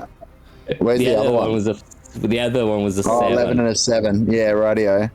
I mean, if I use my heroic... Yep. Since you never use them, you're supposed to call it beforehand, but yep. No, it's fine. Go ahead. Do it. Cheesy fuckers. I know a guy. 14. Oh, come this on. ballistic. Yeah, this dragon knows a guy too, and it tells you as much as you just send this one straight into the center of its chest. It's roaring and bleeding and ripping bolts out of itself, and it's not happy. I told you, look, I got a seagull. I got a seagull. Screaming starts again. Uncle Nicky, it's your turn. Yeah, you have no idea how you wound up in amongst this mob of crazy, but here you are. Right, now, judging from this ruler, it's still a little bit far away for me to do anything of value, so I'm just going to pump another 2 bardic inspirations, one from my action, one from my bonus action, one on Flower Child, and my other one I'm going to do on I have forgotten the name of the other character. I'm still learning everyone's name, but I'm just going to... Alcova? Yes. Yep. Yeah, the one that missed before? One that missed before. But that weapon looks like it does a bit of damage, so I'm going to pop one again on this cannon, and then one on Doc Oval. Yep, nice. All right, loves it. Thank you very much. In that case, it'll be Wallace Goodman's turn again. He's just gonna take another shot with his rifle, pile in with everybody else. Let's head over here. Where is it? There we go. Boom, boom. That's a little better, don't you think? Wow. Hells yeah. That's a 20. Yeah. MVP. So This is why he gets movies written about him. Right, 100%. So the regular damage on this, because it is a 50 caliber rifle, like this is essentially a Barrett 50 cal or something like that, is 46 plus 3. So the max of that will be 24 plus 46 plus 3. So let's go ahead and roll 1, 2, 3, 4. Well, that's cute. Yep, so 16 plus 24 is 40 points of damage. Still not enough to kill it. But this one goes straight through the dragon's neck. And just like,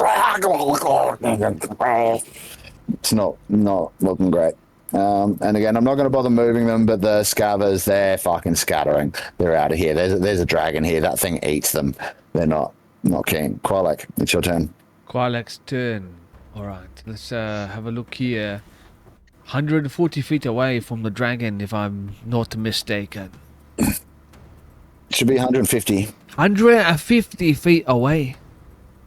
That is perfect. I'm going to cast Fireball with the wand of Fireballs. Now, Very nice. let's have a look here in my inventory. Wand of Fireball. 7 charges. While holding it, you can expend no more than 3 charges to cast Fireball. From it, for 1 charge, you cast the level 3 version. You can increase the spell's level by 1 for each additional charge. So I can cast this at a level 5. Let's have a look skis at what a level 5 Fireball is going to do to your dumb dragon here. Stupid dragon. You fucking stupid ass dragon. Where's my Fireball? What an idiot. Dumbass. Dragon. Dumb idiot dragon. Okay. He's got wings. What a fool. 8d6 fire damage for a level 3. Is that correct? And then 9, 10. So 10d6.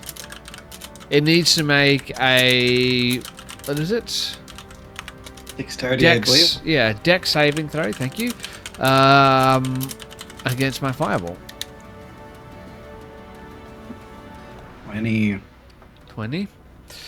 All right, so it's might be a going. pass. It's gonna take. Let's have a look at my spell save DC. I'm pretty sure it's gonna be a pass. Yeah, it is. So it's gonna take half of this damage. I'm not gonna roll the fruit bowl dice here because I don't have that many d6s. The wand have its, hey, does the wand have its own spell save DC, or does it just work off yours? I'm assuming it works off mine. Let me have a look at the ones. Magic items often have their own. Yeah. Let me have a look here. Where are Probably you? around 15 or so. One fireballs. Yeah, By the way, spell it'd be a save. pass, though. Yeah, it's a pass anyway. It'll be lower than what my original one is, so it's a pass. Sure. 10d6. Mm-hmm.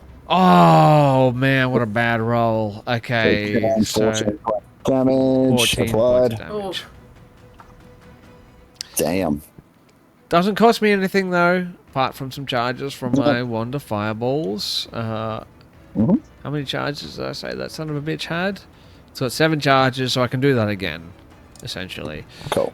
So that is my action. I don't think I really have anything that's useful for a bonus action. So Alrighty. I'm just gonna. I really am gonna get below Dex though. Yep. All right, Leo. It's your turn, buddy. Yeah. Same thing as I did last time. Just readying an action to cause disadvantage if anyone gets targeted. Yep, no problem. No problem at all. It'll be the Kandori, so they will, again, keep scattering. More Void Scabbers, they will scatter as well. And back to Doc Hovel.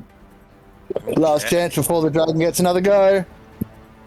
Alrighty, well, I'm once again going to go through holding a spell, but this time it's going to be a leveled spell, if I may. Okay. What's the range on said leveled spell? 120, just like my normal attack. Yep. But it's a wall of fire, Okay. Cool. and No I problem want at to all. cast it as soon as that gets close enough. Yep, sure thing. Ooh. Obviously, if I cast it now, it could just go over the wall of fire. That's why I'm waiting. Yep, not a problem at all. So, Ticked off what I my will spell say slot. is that you can't see it until it emerges from the... Can we get that thing to be a straight line? Yes. Rather than a lightning fucking weird ass. On it. Yeah, On it. Oh, thank that's you. not good. Whoa! Whoa. There you That go. matches my nails. So, as much as the range will be at the edge of the red circle, you'll cast the wall of fire kind of here as it emerges, so you can actually see it as you're doing it to be sure you hit it. Yeah. If that's where it goes, yeah. Yeah. Well, that's where it's going. So, you know. There you go. All right. So before its turn, or on its turn, assuming that's you done, Doc Hole. Yeah, I'm just holding the action. That's it. Yep. Cool. All right. 10 points of cold damage. There's no save against that, is there? No, there's a save if it ends up finishing its turn in that Yeah, spot, which I don't know if it will, Fucking hate that spell. unless it Hey. sticks its head out there, gets hit with the wall of fire, stops, and then goes, gets a necrotic Yeah. butt. Bad time. Difficult terrain though. It is difficult terrain, yeah. Yeah, so it's gonna cost it like 50 feet of movement just to get to the edge. That's fine. We've still got 40 left in there. So Geoff, go ahead and wall of fire the fucker as it emerges from there. Okie dokily do. So, you have a dex 16 to make, and I shall roll some damage. Well, I rolled a 9. So this is the point where you see that it seems like it was going to fail and fly straight into it, but it sort of legendarily manages to avoid most of the damage. So it's going to take 11 points of damage from that, and that means it is still alive. And it is really fucking pissed off. It's got another 40 feet of movement. So it's going to At use this point, it that. just hears an, "Are you serious?" Now, where did you angle the wall of fire, Geoff? I would have done just a flat line where it's coming from. Yep, so like, So, what, it has to fly through the entire line, or just so I can fly, like, perpendicular to the dragon, or in a line between you and the dragon? I'm gonna say in a line between me and the dragon. Yep, cool. So it's only a little fucker like that, though. Hey, so it's already past it. That's fine. All right, in that case, it's going to get to there. And in a last-ditch effort, because it thinks you guys are pretty little and spindly, you can see it begins to rear back, and its chest begins to glow with vibrant, radiant light. That light sort of Possibly you can see in between the segments and the gaps in its neck as it flows forth, and this burst of solar energy erupts towards you and basically hits the ship dead on and explodes in a 30-foot radius blast. So, Sven, Yes. you're going to need to make a saving throw, which is actually a spellcasting check, to try and reduce some of this damage. So go ahead, make yourself a piloting check. To try and save So normal piloting check. damage. Okay. Yep. Arcana. It is incredibly overpowered with how high your Arcana is, but it's cool. This is what he does, man. He's a helmsman. He's been training for this for his entire life. That is going to be a 28. 28, that is definitely a success, so you'll reduce the damage to half of what I'm about to roll. I have rolled 60 points of damage. That's going to be 30 points of damage. 30 points of damage. Now, D8. potentially, depending on what rolls next, is you might actually lose a subsystem here. So yeah, now I'm going to bring up the chart. I don't think yeah, hang on, let me get it so I can put it in the game log, which I'll just grab from your chat thing. Give me 2 seconds before you roll. Where are we? Here we go, Sven. That one. We want that one. Nope. We want this one. Copy link. All right, we'll pop this in here. We have a chart. Each subsystem has a number attached to it. So go ahead now. If you roll a 1 or an 8, the damage will get split evenly. Otherwise, 2 to 7, it'll get applied to one of these subsystems. Go ahead and roll, Sven. It's your ship. Alrighty then. Alright, 3. So it's going to life support. Life support. So 30 points of damage is enough to completely obliterate your life support systems. Oh, no. Can I do that thing you were talking about before where I can... No, because Sven has not charged the spell force absorber. Like has not brought any spells. So you do not have the capacity to do that. And Leo, this is not this is not a crew member being hit.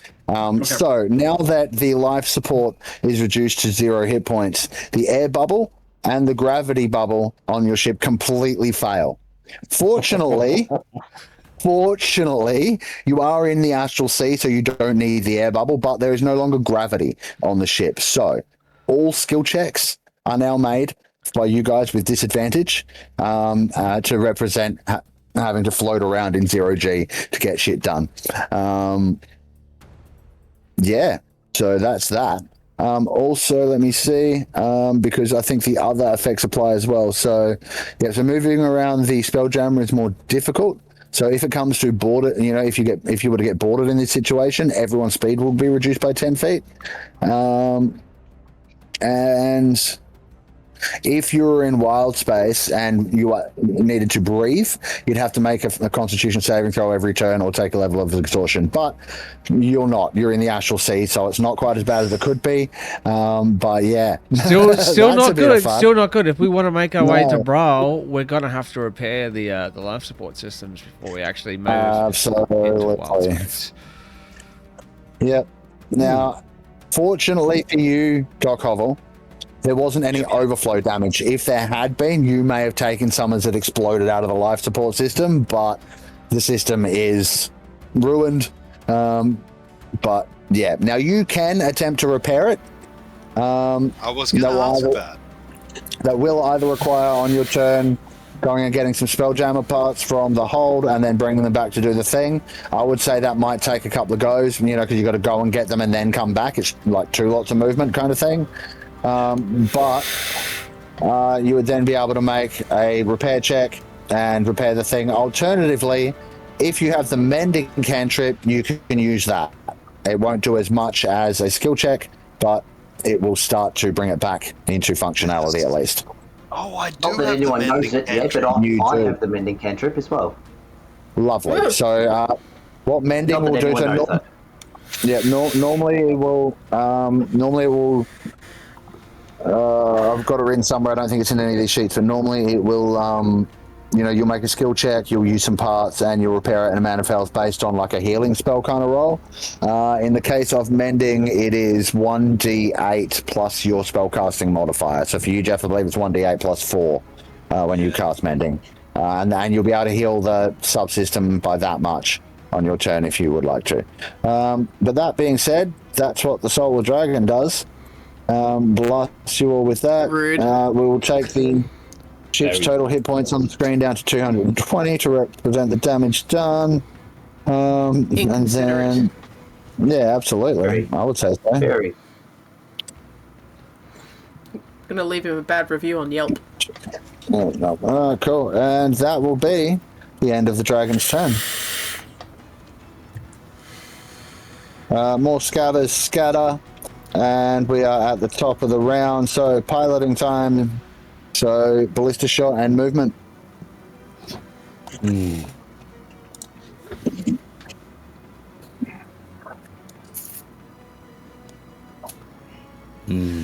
Trying to figure a way out to swing the attack.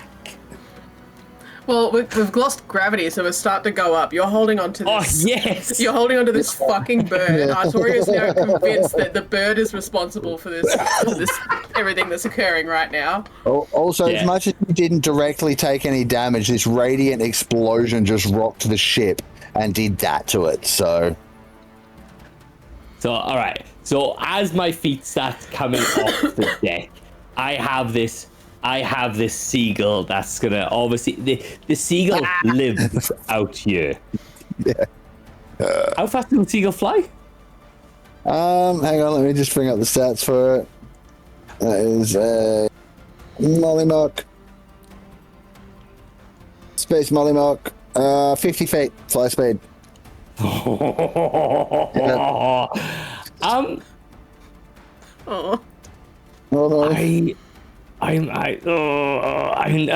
need to go and apologize to the dragon. I have to go apologize. And I am the seagull is pushing forward. And I am not gonna shoot the ballista. I'm not gonna shoot the ballista. Yeah. I'll do something on my round. Okay, no problem. All right. Sorry. Twilight.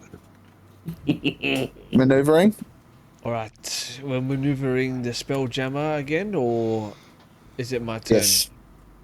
Spelljammer maneuvering top of the round. Top of the round. Piloting phase. I need to do the shield on my turn, yeah?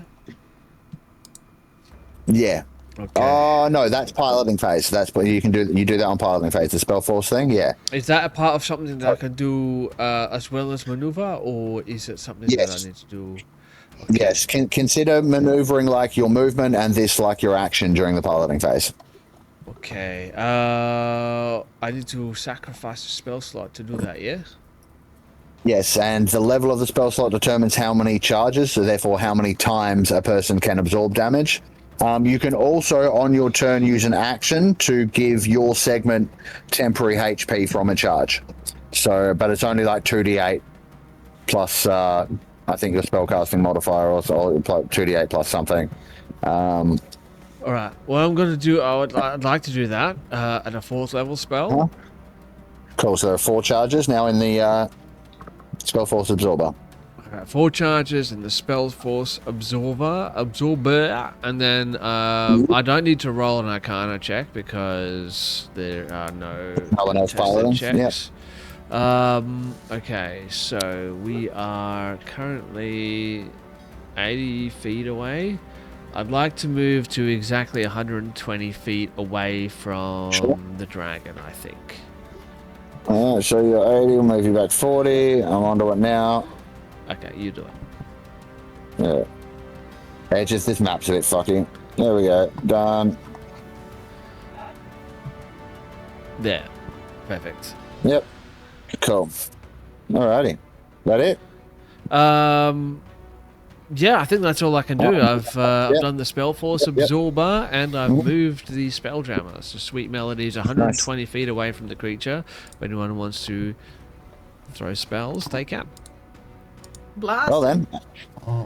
So anyways, just started So blasting. Yep. Well then, roll some dice. See if you can hit. No, not me. No. Yeah, actually, I'm not going to start blasting. Alright. What are you going to do? Something It else. is your turn. Alright, well it's your turn, so. So I can just sort of picture the situation where we've got Qualek sort of like, on the wheel, like steering the ship, while we've got a tiefling playing some like little noodly tunes. We've got this soldier guy up the top, just shooting his gun. There is Flower Child weeping and carrying a gull that is definitely 100% squawking at this moment, and Artoria is screaming like a small child. The whole place just sounds like absolute chaos. It's like Sunday at a music festival. And she is... I don't know why I picture this like an episode of Battlestar Galactica. You know how they do that shot where it's like it's zoomed out and it's like shaky cam, and then it zooms in and you can see Artoria and Flower Child just weeping on the main deck as all of these like fireballs and shit come flying off. And she's like trying to maneuver herself away from this bird, because she's absolutely convinced that it is responsible for the lack of gravity. Yes. Thanks to her Nat 1 on a self-imposed intelligence check, so 100% convinced on that. But what she's going to do... She knows fully that birds have the power to just store gravity. That's why they can fly. Exactly. You understand me. Yes. So she is panicking. She pulls out her her glaive and points it towards the dragon, but she's like wanting to attack the bird, but Flower Child's there and she likes Flower Child. And the dragon's pretty much a bird too, so, and that one's bigger. Can I get the dragon to do a dex saving throw as she casts Chain Lightning from the glaive? Well, that's going to be a 3 24. silver pins. Takes so 23? Yep. Alright, that's a save, but that's okay. I'm not going to roll physical dice because I too do not have enough d8s for this. That's a poopy roll. Wow. Oh well. It is what it is. It's not so bad. So it takes half of that. Okay. So, Yes. Chain Lightning. I like this. So, now, I messed up a little bit last turn because the dragon has this nifty little thing here called Siege Monster, Oh no. which says it deals double damage to objects and structures. So, Dear. How dare you call Sweet Melody an object? You don't need to worry about that. Hey, I asked Google. It told me spelljammers are considered objects. So You're an object. here's what we're gonna do. Got him. All right. So you let loose this sturging bolt of chain lightning, right? Yeah. Now, first of all, I'd like you to tell me exactly how that kills the dragon, but knowing that in its last moment, it's going to turn in such a way that one of the reflective scales that it has bounces that chain lightning back at the ship and deals an additional 30 damage to it. Okay.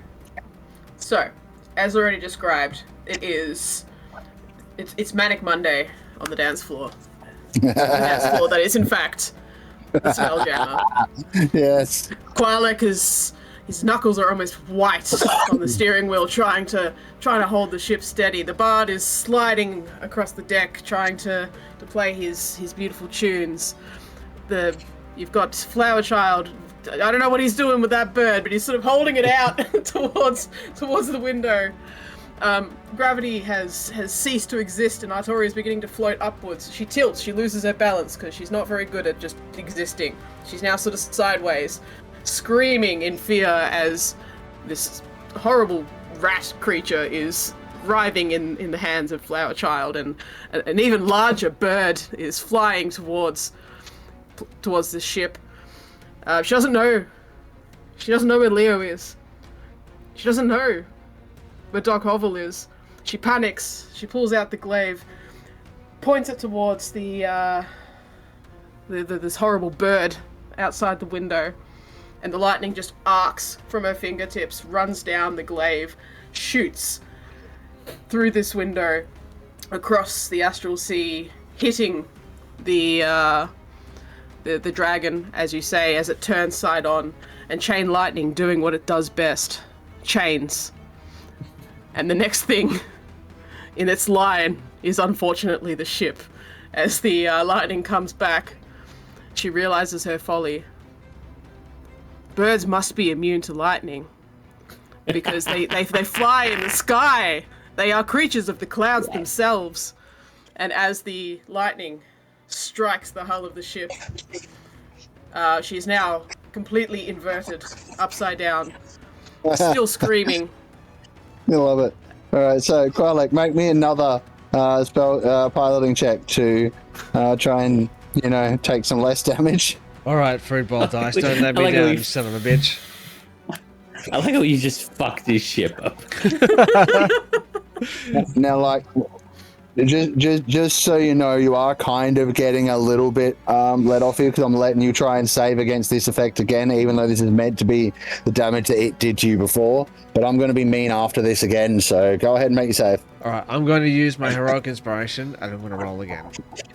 No problem. Come on, baby. Oh, come on. All right, so a 9 plus 13, 20, Yeah, whatever that's shit. going to be enough. So it will be 15 plus 17 damage, which is enough to go through.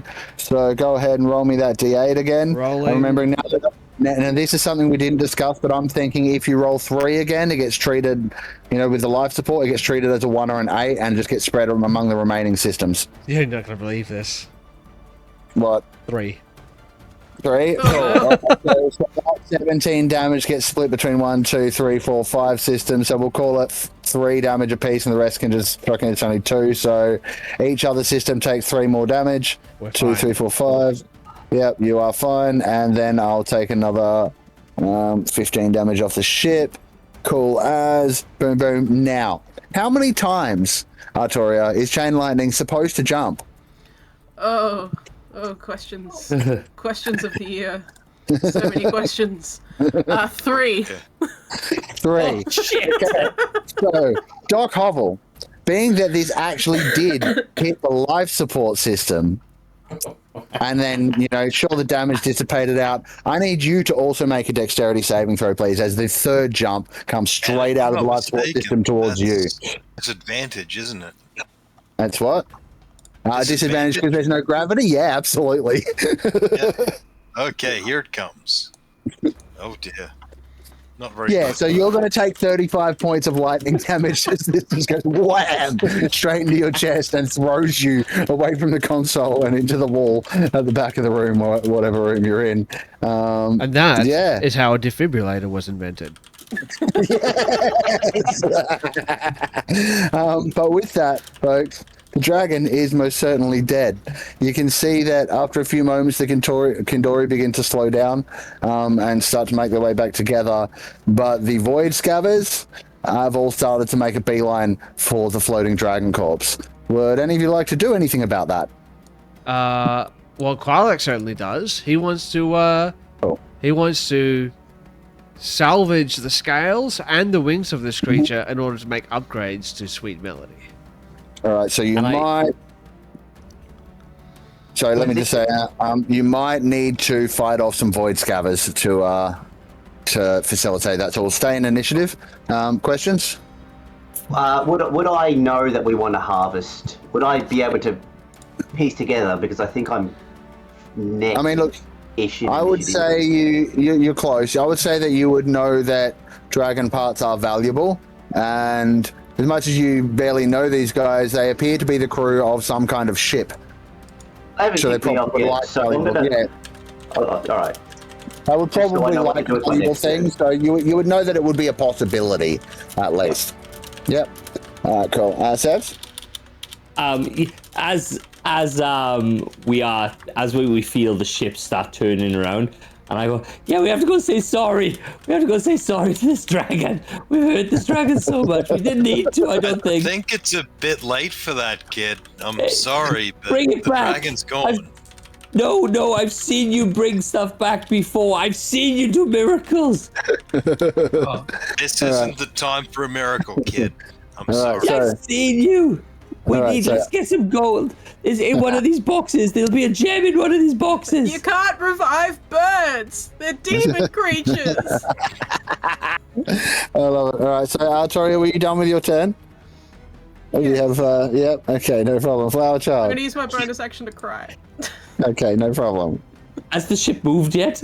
Because I'm going. I'm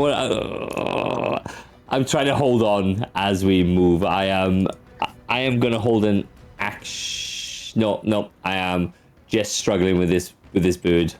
Yeah, as it no flaps problem. around. No problem. All right, Uncle Nicky. All right. Well, understanding what I have gathered from hearing everyone crying and screaming and talking about what they want to do with this dragon, I will put my fiddle away and be like, "It's all right, everyone. I've got this." And I would like to use my subtle spell to bonus action Dimension Door on top of the dragon, and then grab one of the stars off my robe of stars and just fire magic missile at anything that's coming towards the dragon to fend them off. Nice. It's That's some it's a heroic level shit, 5. It's a level 5 magic missile, which is 7 darts. Ready. Let's bring you over to the dragon. It's Dimension Door is 500 feet, which I'm well within range of, and anything that's coming within range, I would just like to fire off a dart at 7 darts at whatever's coming towards us. What's the range? 120 feet is the range on magic missile. Yeah. Oh, nice. So you'll be able to reach 1, 2, 3, 4. Currently 4 different sharks have started heading in that direction. Because these things look like they scare easy, so I'm just going to teleport over there. Yep. Also, I kind of want to prove myself I'm a stowaway. I just kind of want to prove that I'm worth keeping around, so I will just teleport over there and just start blasting magic. Yeah, cool. All right, so what I'll say then is if you want to roll damage, you can, but if you'd rather roll your spellcasting modifier-based intimidation, so just intimidation, I guess, you could certainly do that. I'll even give you advantage because you're doing it at a high level and there's only a few of them there. You can probably spare 2 missiles for the big ones easy. All right, let's see. Intimidation. Where's that? That's here. Where's the roll button there? Whoops. I will definitely roll that at advantage. Well, there you go. That's a natural 20. So there's a 27. Intimidation.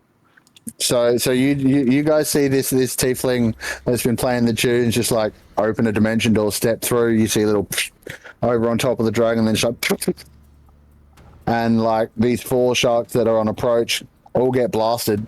All of them sort of like and immediately turn tail and start shifting off in the other direction. And you can see that the others seem to take note of this, and the pack or the pod of Kindori kind of starts to form up again a little distance away, and the scavers all sort of start to fly off with them. So you're now free to take your time with the Dragon Corps.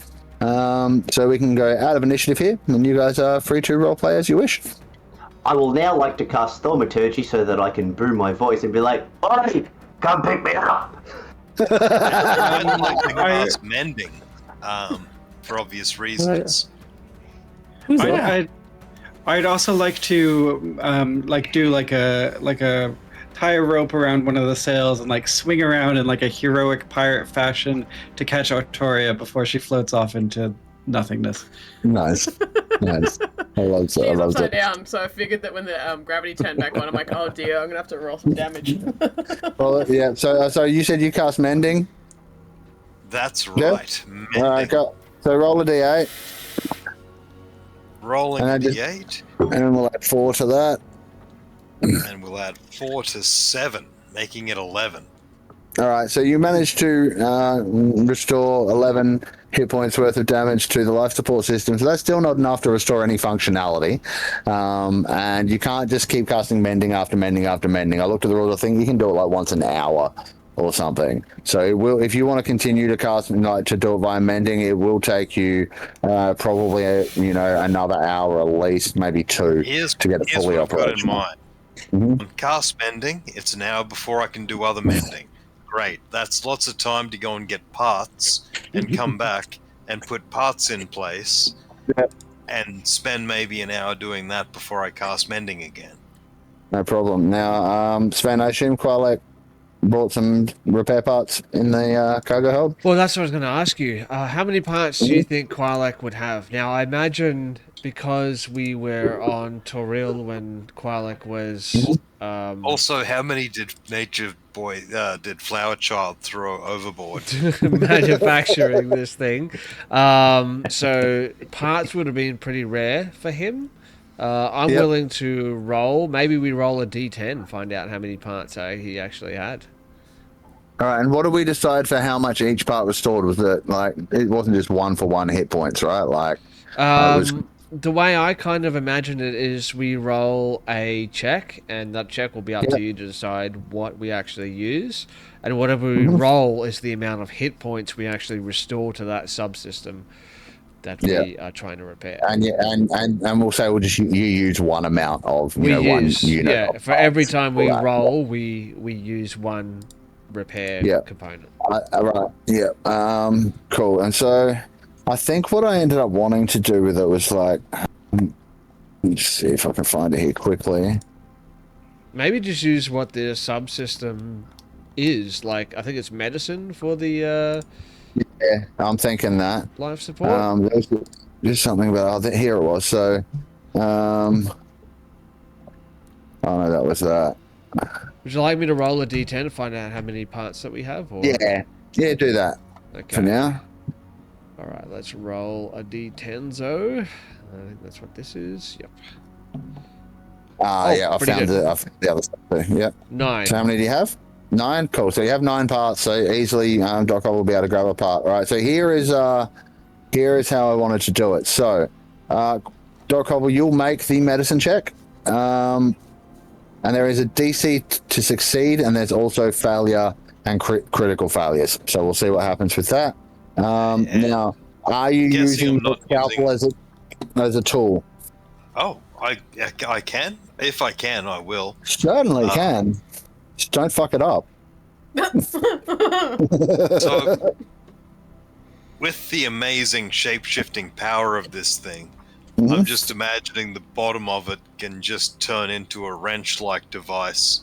Yeah, so like you got to shrink it down to scalpel size. Like maybe you can use it as a screwdriver, and it's almost like the entity inside senses what you're going for and just turns itself into a little mini wrench.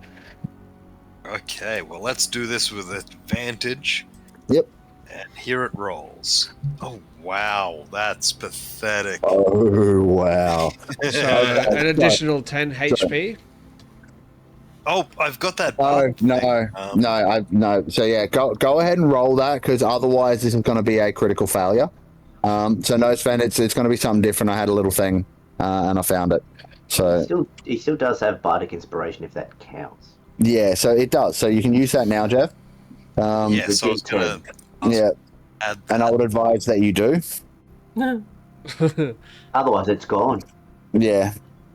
All right, 3. Wow. So that brings you up to an 8. So that is still a failure, and you don't actually manage to do anything decent, but you don't fuck it up so badly that you do more damage to the system.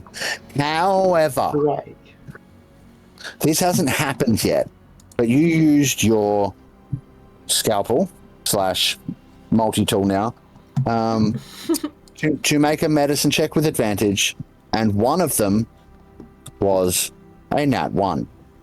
Oh, that is very true. Yes. Now, sorry, I'm just looking. So the 10 was a pass. You didn't even need to, because it's advantage, right? So you got 6 + 4 is 10. That's a pass. You can add the bardic inspiration, still brings it up to, what did you get, a 3? So that brings it up to 13. So that is going to allow you to actually do some repairs. I'm just checking. So what it is going to be 2d8 plus your ability modifier, plus 2d8 for every multiple of 5 rolled above 10. So you didn't make it to 15, so it's just going to be 2d8 plus your spellcasting plus your medicine ability modifier. So what is that? Wisdom? That is 4. Wisdom. No, so whatever your wisdom modifier is, not the medicine skill. 0.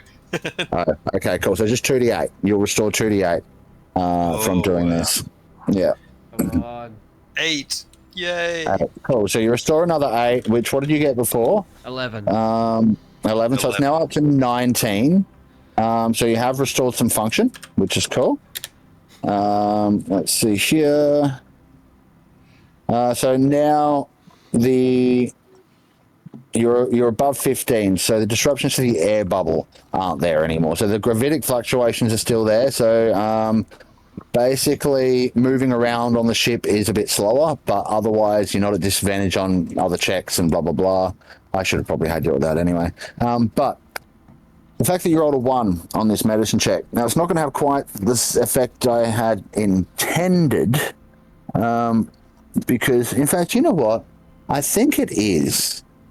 But it's going to backfire. Okay, because ordinarily you would be doing this on a creature. But It looks like a creature. It's a big insect. But all I'm going to say is that while you're adjusting one of the bolts, you kind of slip and you cut your finger. When you do, you feel You die. just but you do feel a little bit off. Like He's dead. it's like We're all dead. We've all Well, died. we all know that, Oh my God. seagulls are attracted to the scent of blood, so yeah. Not the seagull. And I tell you, look, you cut your finger, and something about it, just like the bleeding doesn't seem to want to stop like it would normally. I've got hemophilia. Like you can bandage it up, and that will kind of work for a time. But yeah, just something's up with that one. But yeah, cool. So you managed to do enough repairs so that at least things are on the way to being good, and everyone can at least move around for the most part. Oh. Now, yes. I've already acted, haven't I? So I can't do something Well, else. we're out of initiative, but yeah, let other people have a crack. You're working on repairs.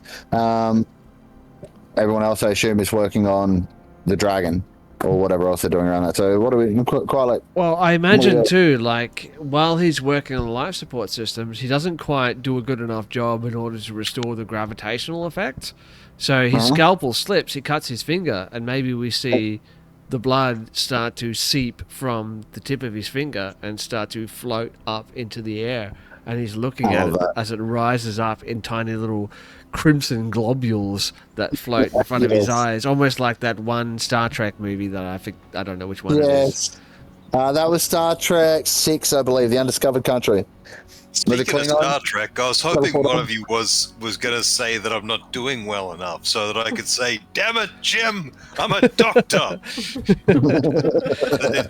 But no one took the bait. Maybe as we see Doc Hobble, like, watching his blood as it floats up in these tiny crimson globules, we look past that and through whatever porthole that he happens to be in front of at the time as the Spelljammer sweet melody gently banks around and comes back towards the corpse of the solar dragon that we just fucking killed. An adult solar dragon, mind you. I don't think that's... that is no small feat. It's no small feat. It is a great feat of strength. Like Michael Jordan, no small feat. Or a great strength of feet. As we come back around and we can see a figure perched on the remains of this dragon. What does your character actually look like? Just Jake's fine. A typical tiefling, like dark red maroon skin, small horns, able to hide under a hat, but he's not wearing a hat. Common clothes, a litany of musical instruments tied to him, like a fiddle or a violin, if you fancy, which he isn't. Pipes, pipes that have a skull on them, because I do have pipes of haunting. And yeah, just a little bit too big for his britches. Thinks too much of himself, a bard. And I'm desperately trying not to float away from it. I'm kind of like pretending that I'm checking the body, but I'm actually just like pulling myself back down so I don't float away in space. Maybe Quirlax And starts hoping desperately that I gambled correctly and you guys are actually going to come back over with the ship and I can get back on the ship. And I'm not just sitting on a rotting corpse in the You middle just of need the the astral spelljammer plane. as it banks around. It just keeps going off into the distance. Well, shit.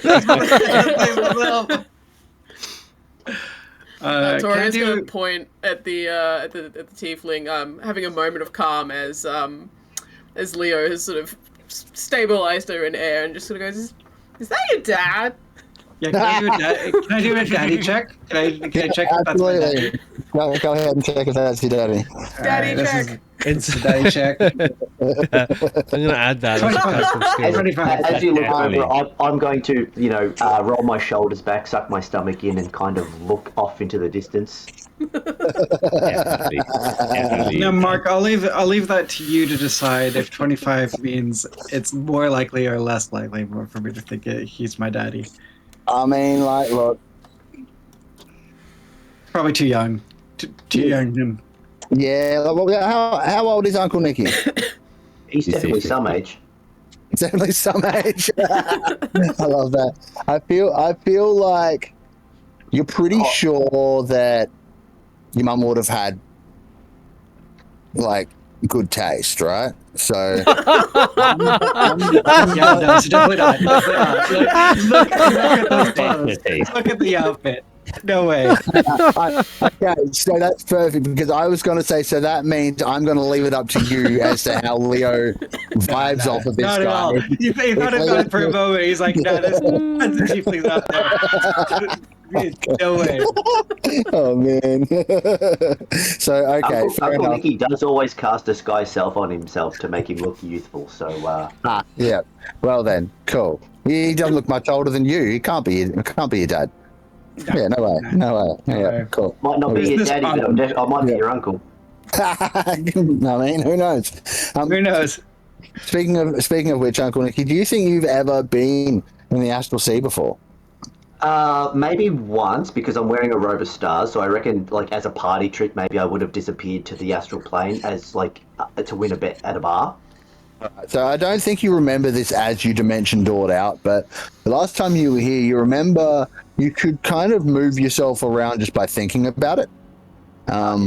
So I would have been drunk. Yeah, absolutely. That's why it's just coming to you now. You don't exactly have to hold on to the dragon to you're not going to float away or anything. You'll be okay. Yeah. I'll figure it out and be like, wait a minute.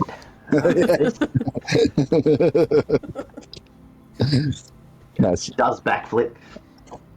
Right now, I should just check that it's getting to nearly 11 our time. How are we for continuing or we're wrapping up soon? How's everyone feeling? I've got to work in the morning, so I probably should call it soonish. All right. It's a shame. Well, so how about we say you guys can spend some time, pull up the Spelljammer here. You guys can short or long rest if you want to get to work on harvesting the dragon. Who wants to? We'll do some rolls for that just to see how well you do before we finish up, and then we can kind of, just end with some role play if you like. I'll let you go until you got to wrap it up. Can I ask a question? Sure. When we go close to this tiefling bad guy, does it make me hungry? No. Nope. Because I just as we go in towards him, I kind of slide up to him like really nonchalant with this still squawking seagull, and like just trying to pretend that I'm not going up to him, but I am going up to him to see if I do get hungry, and then I'm like, okay, cool. Yeah, now that you tossed that box and whatever the fuck that was inside off the back of the ship, you have not felt hungry at all since. Right. Cool. Seems that what Quirlax said was true. It was just whatever was in that box was messing with it. I think, Leo, we should just chuck him off. Just to make sure. Just chuck him off the side. You know what? Given those fashion crimes, I agree. All right. Would you like me to roll to see how many parts they throw overboard? Yes, I would. No.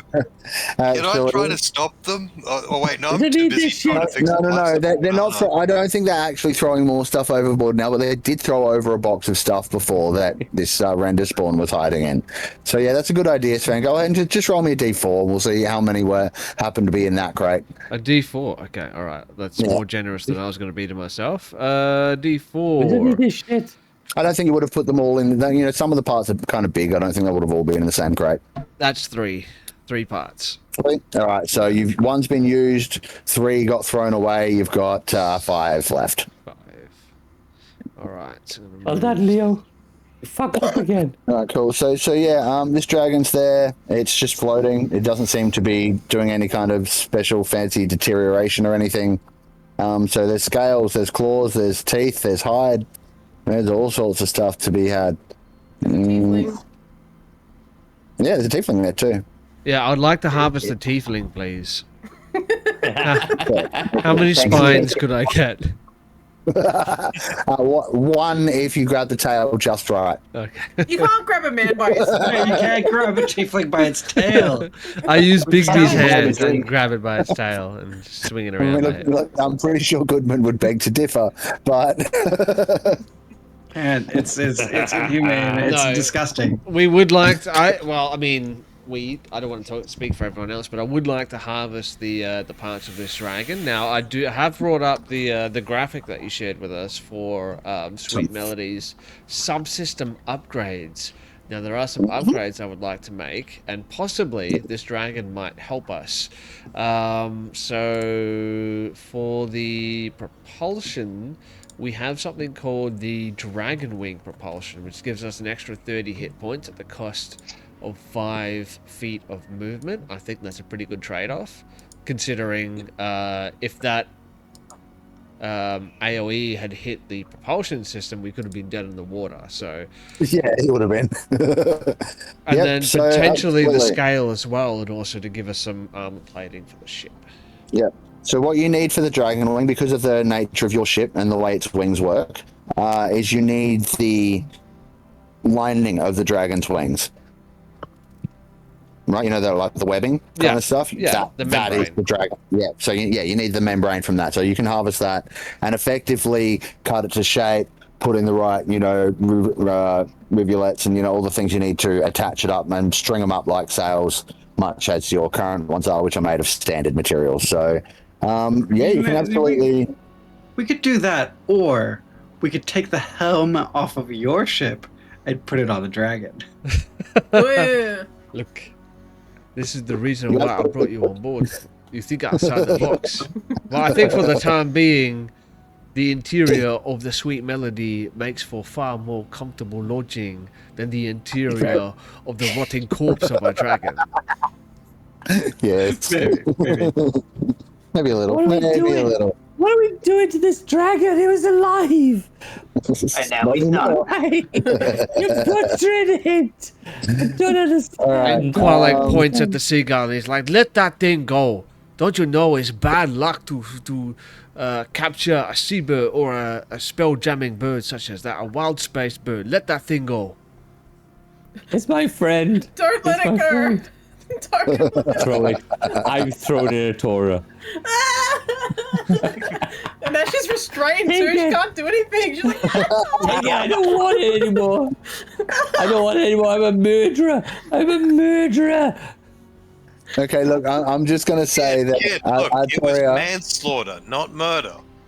so I don't forget, Artoria, the next time you have a long rest, you're going to dream of nothing but a endless flock of these birds descending upon the ship. That's another And thing everything- Alejandro de los Sueños needs to fix.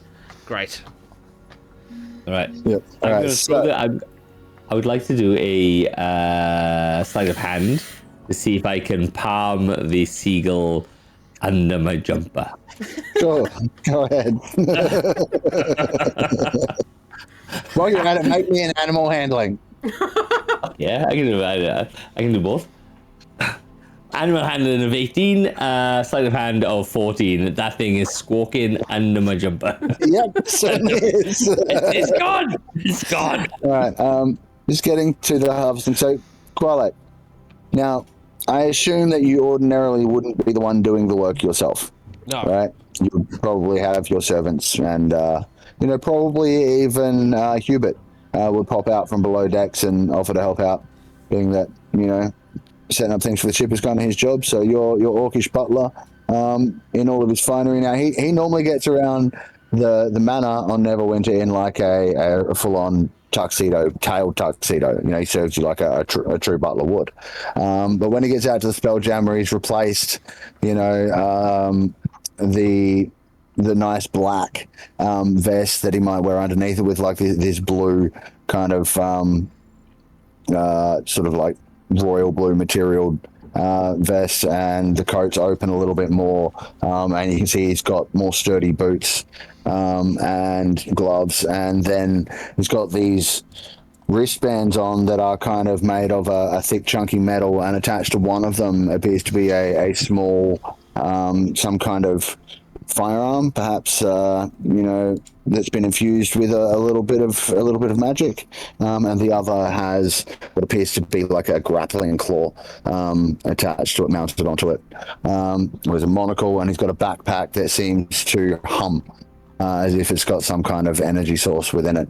He'll head out and start helping out to do stuff as well. So what I will let you do, I don't have a stat block for him or anything, so I will let you roll. What do you think would be best for harvesting? I think you could maybe use one of your socials, Qualek, like your deception or persuasion, to give orders. Well, the one thing that I did with my most recent level up was I bumped up Qualek's deception skill. So if you'd allow me to roll a deception, I'd happily do so. Yeah, look, I don't mind being that. I think when you give orders, you will leave things out. Right, you'll be like, go and do that, but you'll completely forget to warn him about the spiky bits on the end of the things and this and that. So that's where the deception is the omission. I think it's a stretch, but we'll allow it. Well, I mean, alternatively, if it's too much of a stretch, we can roll maybe history, arcana, investigation. My medicine's not great, but nature maybe. Like, I want to you tell me what do you think works best for you.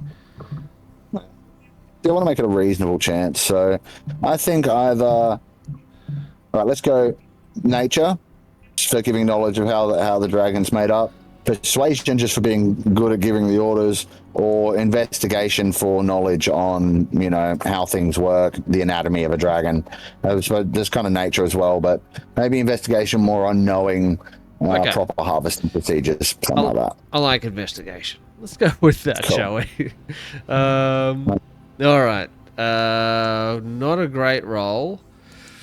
So 16 on that one. I've already used my heroic inspiration, so it's not great.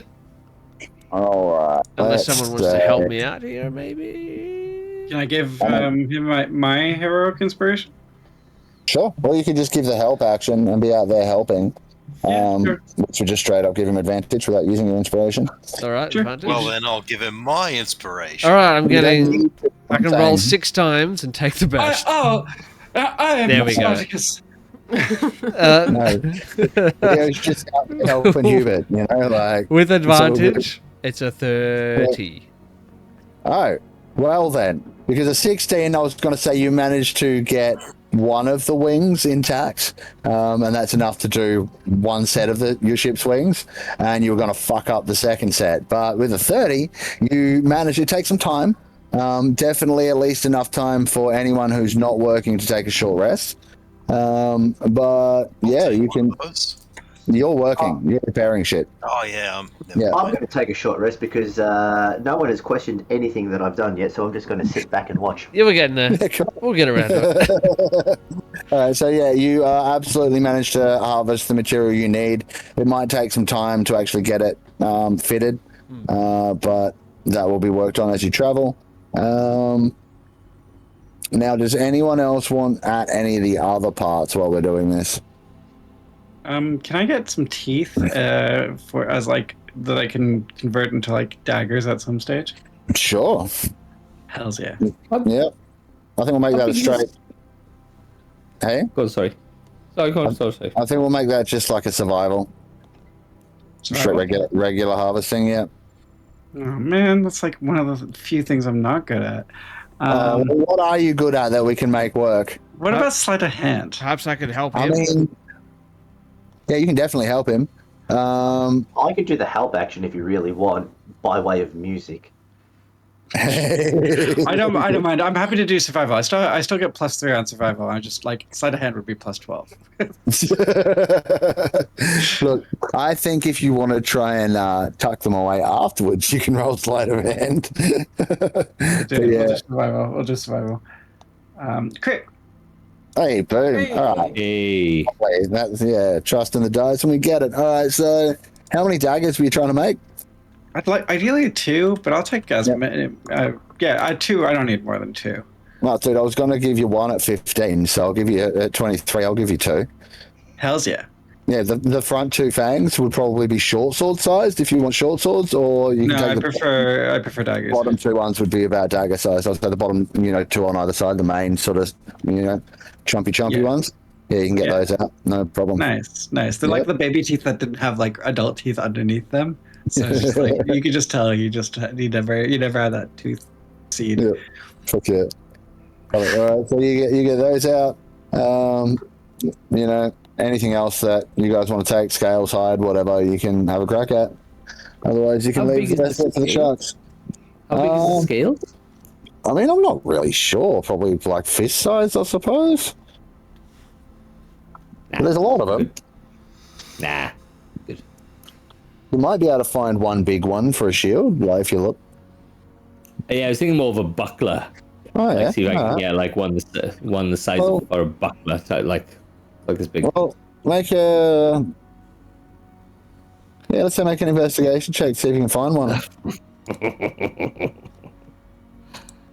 Come on, nat 20. Nope, that is a fucking 7. Alright, cool. So, Dragon. how much time are you going to spend looking for one? How much patience do you have? None? Okay, cool. None. None. If you're willing to spend time, then you would have eventually found one. But with a 7, it's not Time happening is meaningless within. here. Yeah, I don't think that's happening within your. Yeah, time is meaningless, but Flower Child's attention span. Like As you see him like looking at this dragon, like, and then around his shirt, you can just see his shirt do this. Love it. All right, well then, yeah. You guys are floating about the dragon. Well, I think Artoria is still hanging upside down, just sort of spinning slowly, like after she's been sort of wrapped in what I believe was ropes. She's just sort of watching everybody. Like as she turns around, she'll just like sort of like look through the window and see everybody around the dragon, and then she'll spin so her back's facing the window, and then come back around again and look out the window again. That might be where we have to finish up for tonight, man. All good. That we shall do. Thank you very much, everybody. I think that was a great session. Kind of surprised you minced it as quickly as you did, but that was really cool. I'm glad I got to do some damage to the ship, so we can at least see how easy it could be for the ship to get crippled. Thanks, Sven, for that. You're supposed to have 250 hit points before anything happens, but he came up with a really cool system, and then I overcomplicated it. So, fun time. And I did that after saying, I don't want to make it so complex. Oh, wait, you'll track it? No problem. Like, I'm just gonna point out, Flower Child has more hit points than that ship at the moment. He does, yeah. Right now, yeah, I think you might. How many do you have? At the moment, I still haven't taken a long rest. I got 147 with 56 temporary hit points because I haven't taken a long rest yet. So yeah, you have just, I think, what was that, 100, 200 and... 205, I think, on the spell Sort hammer. of- It is. I think you might be just around the same. 203. 203, I think. There you go. So if the Spelljammer collided with Flower Child, it's 50-50 to see who would actually survive the collision. Okay, all right. Okay. Yep, 100%. Love that. That's awesome. I mean, look, he did get hit by a car, and it basically bounced off him. So I don't know. That's not really surprising. All right. Well, very cool. Thank you very much, everybody. Thank you, everyone at home, for tuning in. Next week, I believe we will get moving on to the Lambent Zenith itself, and the corpse of the dead god Havoc, where these guys are going seeking another piece of the Rod of Seven Parts. Until then, it should be a fun time. Now, I do want to ask Jake, did you enjoy yourself? Oh, absolutely. It's always fun being a player. Awesome. Well, if you would like, we currently have room at the table until others come back. And I'm happy to, if you have the means to do this when you're at home, happy to have you back again. Absolutely. So if everyone wants me back, I'm happy to come back. I've got Tuesdays off. Absolutely Right, not. lovely. No, it's a no from me. No, I don't want to back either. Not with that outfit. I can cast Disguise Self at will, so we can work on the wardrobe. All right, we can do Nice. All right, love it. All right, well, in that case, we might just see Jake back next week. We'll see how things go. And otherwise, thank you very much, everyone, for joining us. Thank you very much to Tabletop Audio for the wonderful sounds. Thank you to fruitbowldice.com for their amazing math rocks and being an awesome affiliate partner. Thank you to Sven for doing all the production and making the stream work and do all the groovy things. Thank you to these wonderful, chaotic, hilariously fantastic bunch of players. I love you all. Yes, I'm talking to you guys.